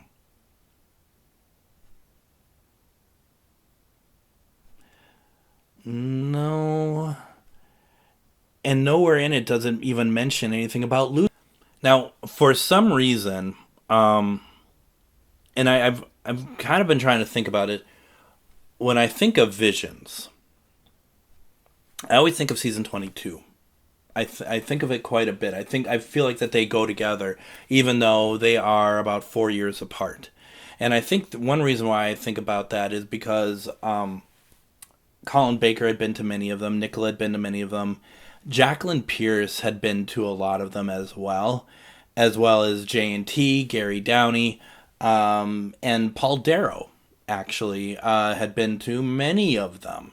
And so it was, even though the further part, and I wasn't a big fan of Blake Seven, so it always thought season 22 in particular is very much Visions to me.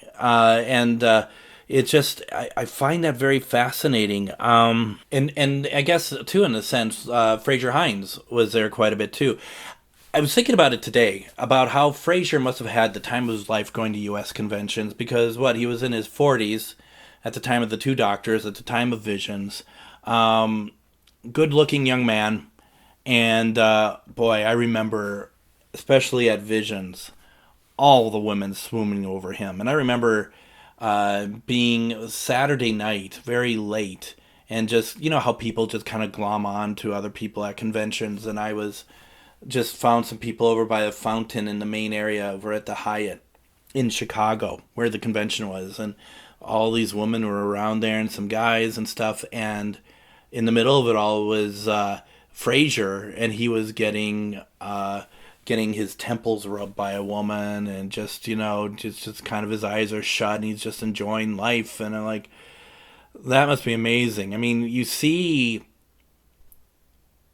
for those who don't know, every convention has multiple layers to it. And the layers that we see on the surface are for those who just go and they just want to get, just want to get their autographs or whatnot.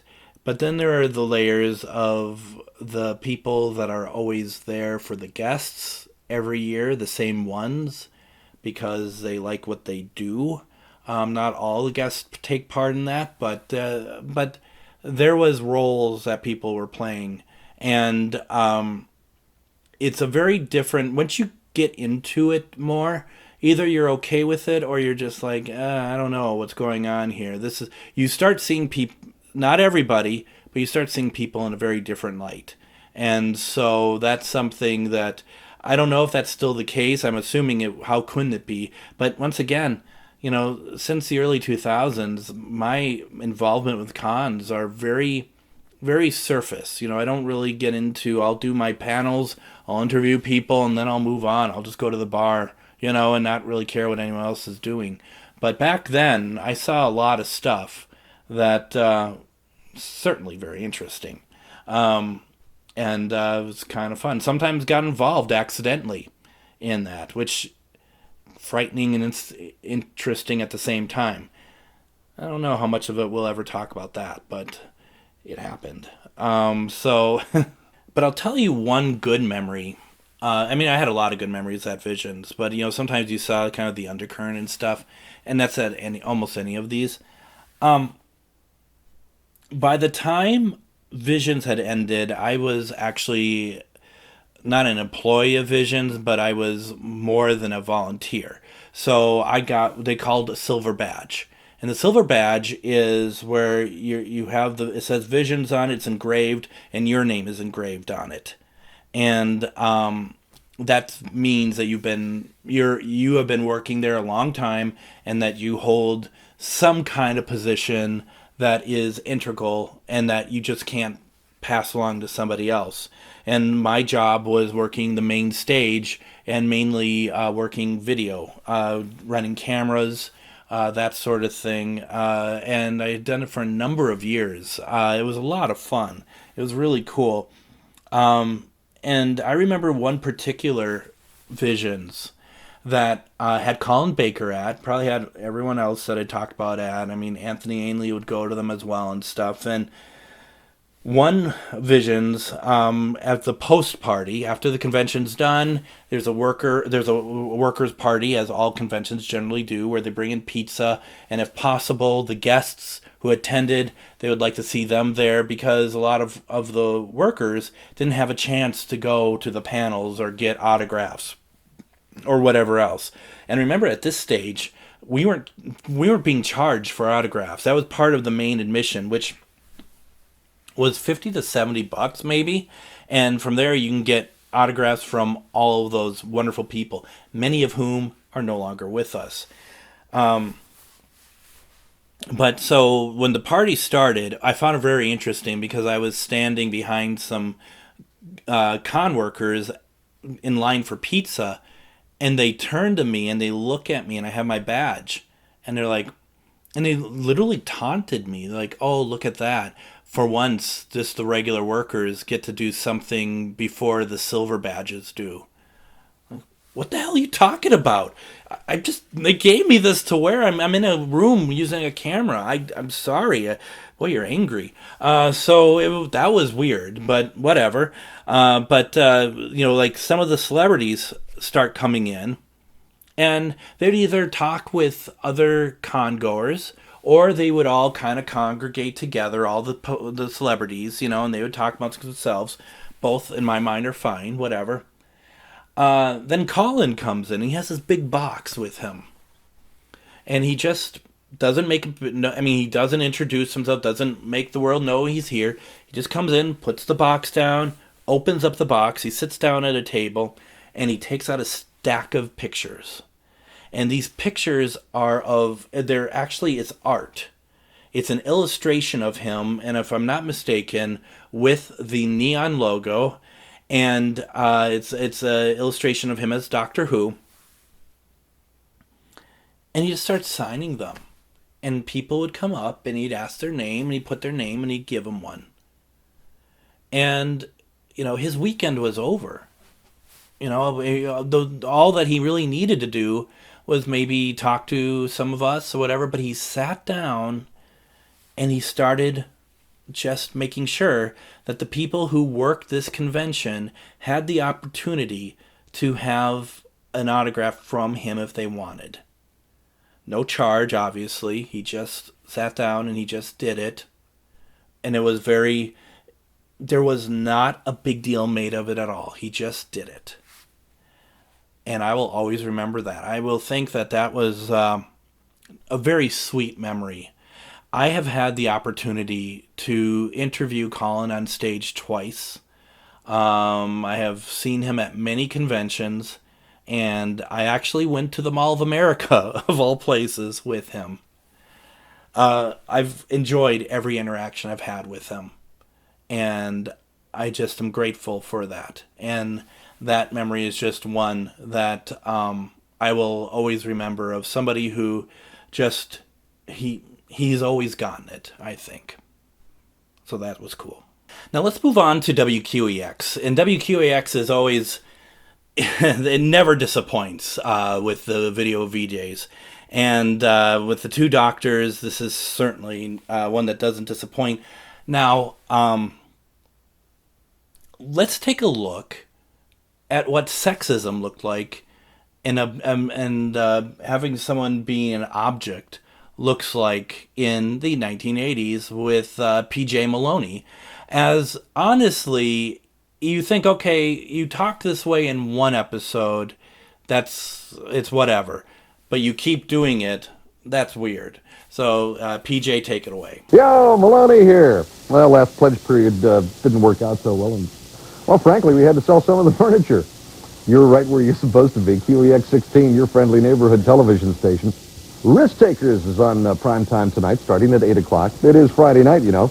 We'll explore the Amazon on South American Journey and see parts of the Amazon I'll bet you never knew existed. An opera house, for example. Then at 9, the final chapter in our three-parter about Robert Vesco's rape of the multi-billion-dollar Investors Overseas Services. Tonight we'll talk about his successful efforts at hopping around the Caribbean one step in front of his would-be captors. Right now we have some serious adventure to deal with. Doctor Who is battling the forces of evil. Just another day at the office in most respects. But, much to the delight of us Whovians, Patrick Troughton, one of the earlier forms of our hero, teams up with Colin Baker in the Two Doctors, the third episode of which we'll watch momentarily. Actually, the biggest thrill for me is Nicola Bryant, who plays Perry. I am really, really in love. She could use a few acting lessons, of course, but her sense of costume design is uncanny. Hope she doesn't catch a cold. Oh, before we start the Doctor Who tape, make a mental note that Dogs and Cats is on at 7:30. Dr. Anita Migday has some more travel tips for those of you who would like to take your pet along. Also, some hints on how to pet-proof your house. Okay, let's watch Perry. Oh, and Doctor Who, too.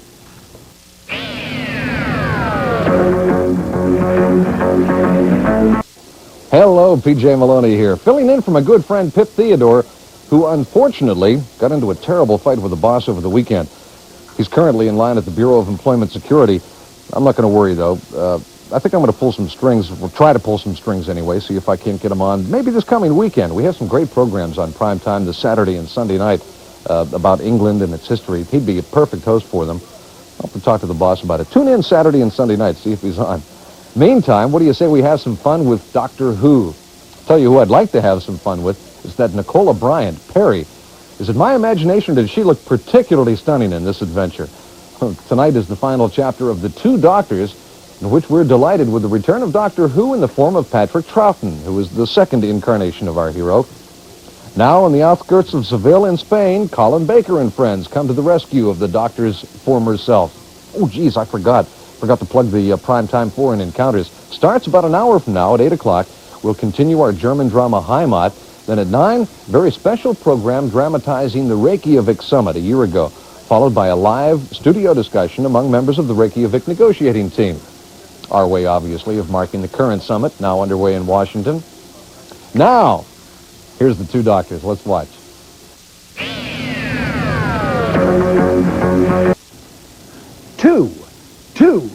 Two doctors in one. Hello, Whovians. Joe Negri here, and welcome back to our 5th exciting installment of The Two Doctors. Actually, I don't see what the big deal is having 2 doctors on. I mean, we have 2 doctors on QEX every night.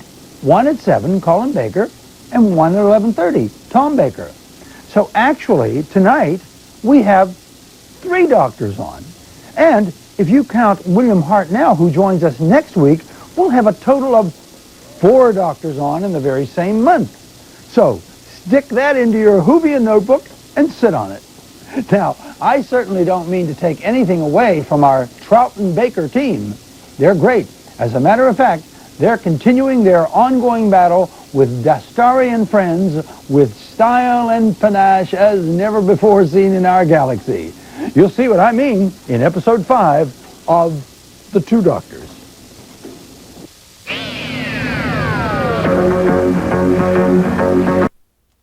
Now, there's also another one here, which I'll have to take a look to see which will, if I don't know if it's from The Two Doctors or not, but it's talking about, the VJ is talking about whether or not we all think that Pip Theodore looks like Patrick Troughton, which is really kind of fun because that was always what I first thought, the very first time I saw him. So check this out. Hey Whovians, Tom Downing back with a startling discovery. I think I have positive evidence that one of our own QEX VJs was once a Time Lord. Now I know it's hard to believe, but it's my theory that Pip Theodore, Monday night's Foreign Encounters host, was at one time Patrick Troughton. Now how can I prove this? Well, first, have you ever seen Pip and Patrick together? Okay, next, Pip Theodore has a British accent, right? Okay, listen. Hello, me darlings. This is Pip Theodore. Pretty convincing, huh? Now, here's Patrick Troughton. Officially, I'm here quite unofficially. Sounds pretty much the same, doesn't it? Okay, need more proof? Okay, here it is. The keystone, the missing link, and the final clue of the Downing theory of Theodorian regeneration. Okay, here's Pip Theodore, and here's Patrick Troughton. Now, side by side, I rest my case. Here's the final episode of The Two Doctors, starring Colin Baker and Pip Theodore.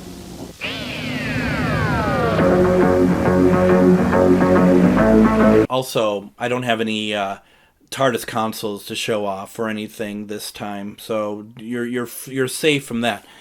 But I do have is my Two Doctors set here, which, once again, I have to say this literally every time. Who would have ever thought, when I watched this in 1985, that there would be really nice toys of one story, let alone of the Doctors and stuff. The only thing that is really off in this, in my opinion, is that the Sontarans are too short. Because in the Two Doctors, they're pretty tall. And Troughton is pretty short, and they're the same size there. Is he an Androgum? Yeah, he's an Androgum. Okay, well, I think he's an Androgum. I should really pay attention to some of this stuff, shouldn't I? But nevertheless, I know that people are like, Sontarans are meant to be short. And I agree.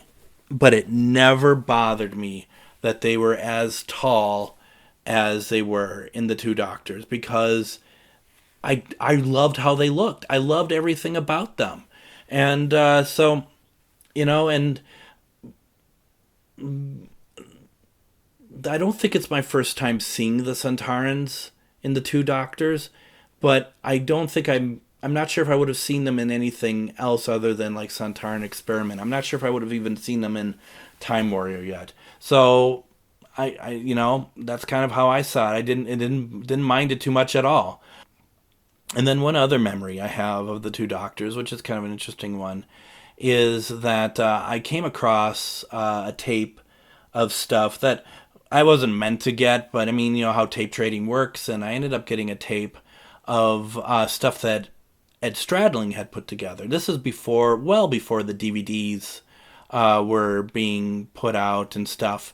And he had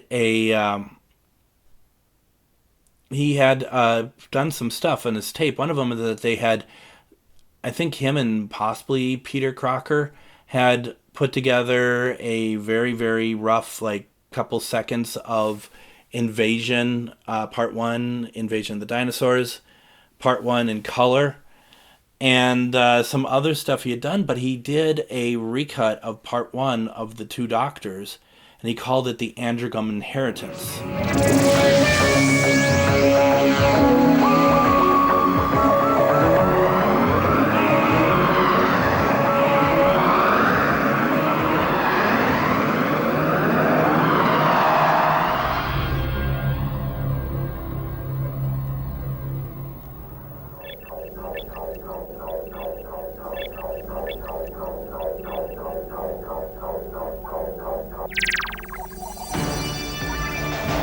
Identify. The approaching craft are Sontaran battle cruisers.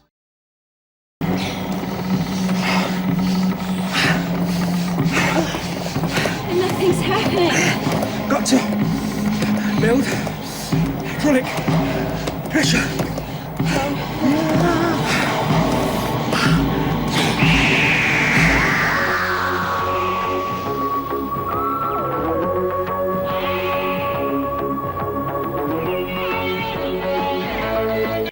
And so it's a reshuffling of episodes. I meant to look beforehand if it's similar to what we got on the Blu-ray set, which just redone. But I didn't. I mean, I saw the re-edit and I thought that was really fascinating because it's very high quality. But what I also thought was really interesting, and once again, this was before the DVDs came out by a long shot. This was in the late 90s. That he had the opening title sequence to the Colin Baker and put on the Androgum Inheritance. If they didn't find the clean titles until the studio tape for Revelation, where did that come from? Because I guess maybe I'm thinking that they found it after Vengeance on Varos. I thought it was more of a recent find, but maybe not. Maybe not. But I found that very interesting, and the idea that somebody had access to clean titles at that point was really exciting to me. I would love that. And now we have that. And now we have them in HD for the most part. So, but it was really cool. And it's seeing that someone was doing something really cool with Doctor Who footage and different. And he was using editing software, and I don't know if it was like Toast or whatever else, to create his own vision for Doctor Who. Another thing that he had done was a version of the season 18 titles, but had John Pertwee's face in there. It's just stuff I remember. Really cool. And then over time, we start getting it ourselves. And I think that the first story to have clean titles at all was Carnival of Monsters, the original release of it. Now let's get over to DWM. As far as like radio times, there really isn't anything that we can really add there, because it's just usual sort of radio time stuff. Now the question was, is there anything that, for Two Doctors, nothing is missing per se? The story exists.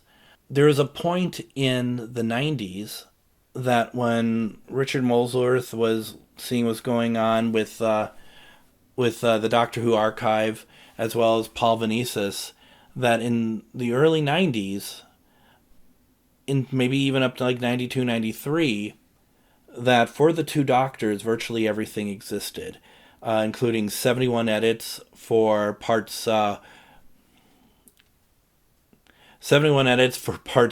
through 3, as well as all the film footage. And then later when Paul went back to just check on stuff, and I don't mean he's obsessed over the Two Doctors, he keeps just checking on that, but he's doing another audit of the archive, everything was gone except for the 71 edit of part 1 of The Two Doctors. It was at that point that Paul had requested that, and I might get this wrong, the BBC Archive, I think that they alert him to when they're going to be junking more stuff, and if they do, then that could be given over to BBC Enterprises. And it might have been around the time of the Two Doctors DVD set, or the Two Doctors DVD release, that was noticed, because this is where we start getting into that. It's very clear that the stuff is needed for the DVD releases, and these are really big selling points for the DVDs and for fans. So it's in their best interest to not throw out anything, because this is virtually, you're throwing away money if you throw it out. And that's there. I think their argument was, well, it's space, like having space to store this stuff. And I think that's where it was like, well, then let's hand it over to BBC Enterprises. And then from there, I think their team is now enough where they can find other places to store if necessary. It'd be nice if it all existed. It'd be nice for that story to have original film sequences. But, I think we're lucky with what we have, to be perfectly honest, just in Doctor Who in general. Let's go over to see what DWM had to say about the Two Doctors. So in DWM 201 lists all the upcoming VHS releases, including the Two Doctors for November. It mentions also, interesting enough, it mentions that Alistair Pearson, who did the cover for the Three Doctors and the Five Doctors, is he going to have what they called the hat trick, which is, a hockey term, with doing the art for the Two Doctors. And of course, as we are going to get to, a gentleman by the name of Colin Howard did the art for the Two Doctors. So we're going to talk more about this cover in a second here. For DWM 203, there is a poll about the video releases, and this is before the story was actually released. It asked the question, what are the top stories that you'd want to see released? And the Two Doctors actually was at the top of the poll, which I found very interesting, that of all stories, that was right up top there. For DWM 205, clean cover reveal for Colin Howard's cover for the Two Doctors. And for DWM 206, you have a review for the story, one that is upbeat but ultimately has a hard time with all the flaws of the story, and regarding all the great ingredients that should have made this story good, but all the reviews I read from the time period always takes it back to Peter Moffat. And everything I've seen about Peter Moffat seems like he's a very nice person, but it just seems like perhaps Doctor Who wasn't quite the vehicle for him as a director. DWB talks about the Two Doctors in issue 118, talks about the Two Doctors make it to the lineup for upcoming videos. In DWB 120, it's a fair review for the Two Doctors that they put in there. It talks about the poor direction of Peter Moffat, but also brings some of the good it points to as well. And I found that was really important, and something that I felt like was missing as we get into the later J&T stories. We talk about this with Silver Nemesis, that some of it's just people are just done with J&T. But don't forget that there are good things about these stories, and that was certainly one of them. And I really like these reviews, that I don't want to see people dogpile on Peter Moffat, but the idea that there is more to it than that. And that the reviews also kind of point out, too, that as we talked about earlier, it's not necessarily the best Robert Holmes story either. But as Doctor Who, they seem to bring him in for Doctor Who stories that were lumbered with pre-existing conditions, if you will, that they wanted him to fit in. And that doesn't make it easy I would think, for any writer, to be honest. So this cover here is by Colin Howard. This is his first Doctor Who video cover, and very interesting look to it.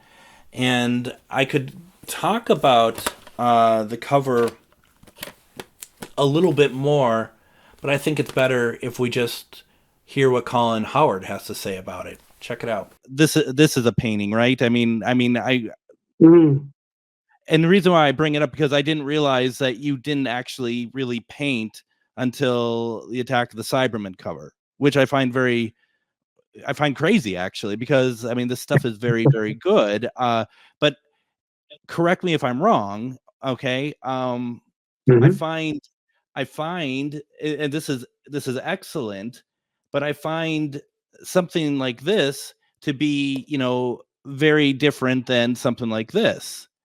And is that because just over time you got more comfortable with the painting, and that you're able to just to really refine your skills? Absolutely. It's something that as an artist you're always evolving and learning new techniques and things, and reading about other artists and how they work. So yeah, it was a bit of a sort of daubing session to begin with, because I did still paint at school, but not very much. And as I ended up mostly doing black and white illustrations, it was far less expensive to be buying some ink for your rotary drawing pen, than it was to continually be buying acrylic paints and gouache paints and things like that, and various canvases and boards to work on. When you did these, did you have to get any sort of approval from BBC Video for like how the cover was going to look before you finished it? Did you have to do like a rough and then have them approve it and then go on to finish it? Yeah, I mean, luckily my grounding with Doctor Who was so kind of encompassing that every time they mentioned which stories were coming up, I'd automatically know. And I desperately asked them when I was doing the covers to please let me know further in advance so that I could spend ages leafing through all my comics and magazines and books trying to find suitable reference pictures, because there was no internet back then. You couldn't just type in what you wanted. It was all far more sort of tenuous and difficult to come up with And they didn't good provide ideas. any reference photos or anything for you? Now and again, if you had enough warning, you could perhaps request some stuff. And it got to the stage where they would now and again sporadically send pictures, photographs, for me to use and to choose between. But yeah, then it was basically my idea of the story, what I felt might make a nice cover, having sort of devoured all the greats for me, Christos's and Jeff Cummings, who's phenomenal as well. And to try and understand how they worked and how they'd put an image together. So yeah, then it was up to me to try and scribble an idea down. I tended to work on the same piece of card that I would then end up doing the painting on. So underneath each of my originals is the pencil drawing, which I would then photocopy and fax or post to the BBC back then. And then I would receive a phone call to tell me if it was approved or not. And pretty much 99% of the time it was. They went with my idea, which was great. One time I had to change one John Pertwee reference, which was on Carnival of Monsters, because I had him mirroring Vorg, who was looking out one way, so I had him sort of more in profile, looking the other. But I was asked to change that for a full-on portrait of John instead. So had to do that. It sort of didn't look too bad, but I preferred my original idea. How long does it take from the time you get commissioned to the time you deliver back then in the 90s to be able to finish just one cover? My record was for Inferno, and I'd supplied Revelation of the Daleks, the Colin Baker story, which right. was slated for release. And unfortunately, it was denied release because of, I think, music clearances for the DJ's tracks that he played. Yep. And I was due to go off on honeymoon to New York. Everything was booked and paid for. And it was quite worrying to have a phone call 3.5 days before we were going to say, thank you, we've got the artwork, but we need Inferno instead. And you've got the same deadline. So Inferno I quickly sketched and then faxed it over to the BBC. I then got a phone call back to approve it. And in 3 days, I managed to paint that cover and get it in the post. Well, and I mean, that's incredible. And I don't expect you to remember this, but I'm wondering, from the time that you delivered to the time the actual product came out, do you have any idea how long that was in between?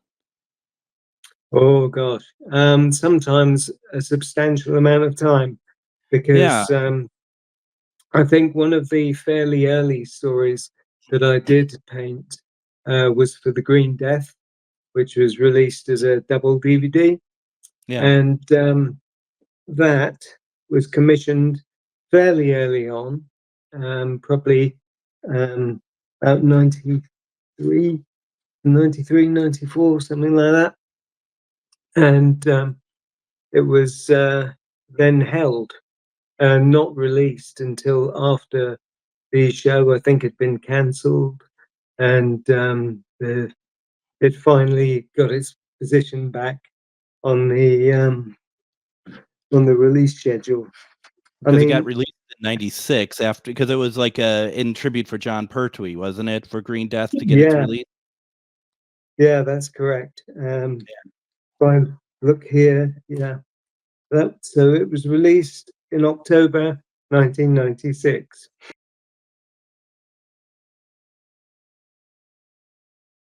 So that was very cool. And Colin, thank you so much for giving me your time to talk about your work and how wonderful all of it is. And it is true. I think, The Two Doctors is a great cover, but it really shows when you look at all of his covers in succession, you really can see how he has developed his skill over the course of time.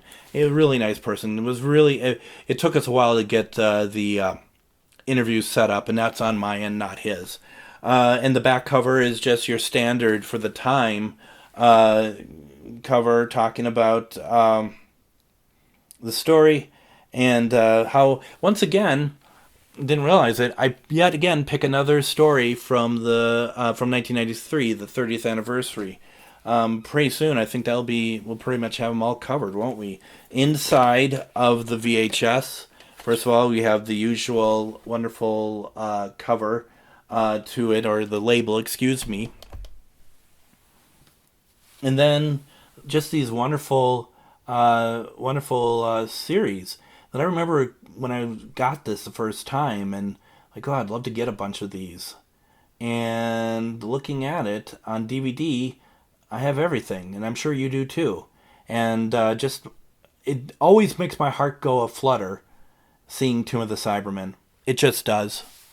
Even 32 years later from it being released, there isn't a moment that I don't take that one for granted, quite frankly.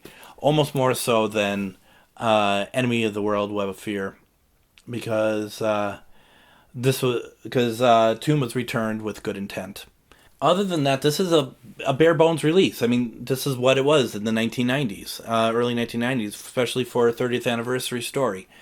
Nothing wrong with it. Doesn't need to have extras or anything. We got plenty of those. You know, we have 2 DVDs, 2 Blu-rays worth of it now. So with that being said, I think that we should take a look at quality. And let's take a look and see how far we've gone from the original VHS.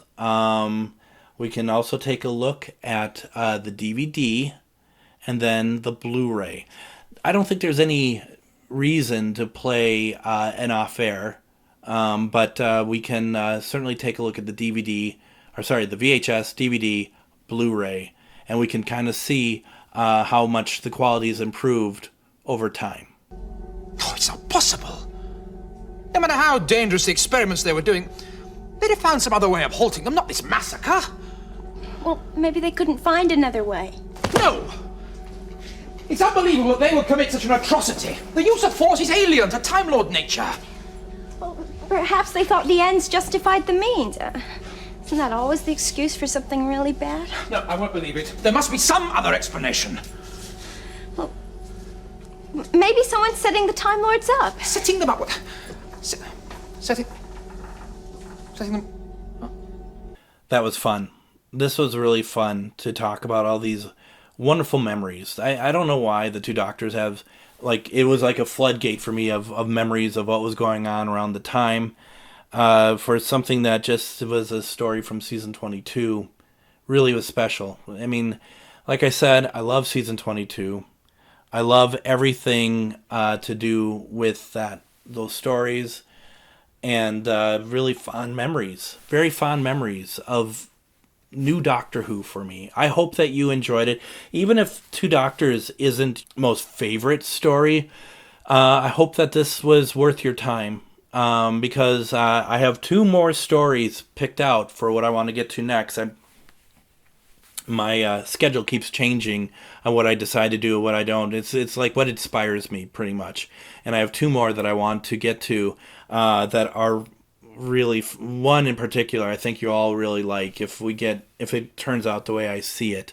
Once again, if you found anything I say to be an error, or you just want to make a comment, if you want to say that you don't like the story, that's always fine. Just please do it in a constructive sort of way. Same with my videos. If you don't like it, please tell me in a constructive sort of way as well. And, you can also post it in YouTube as well in the comments. Please subscribe to my YouTube channel. And once again, please consider joining my Patreon. You can go to my Patreon page, see what kind of tiers we offer, what do we offer for rewards and stuff. And, it helps me. It truly does.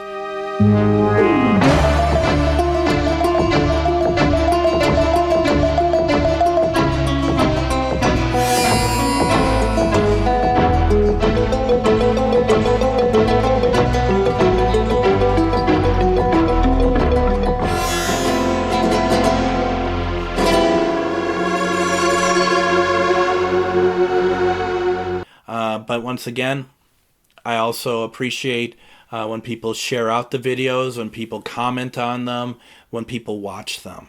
So just let's keep the momentum going. I have some more coming up that I cannot wait to share, and I love taking this journey with all of you.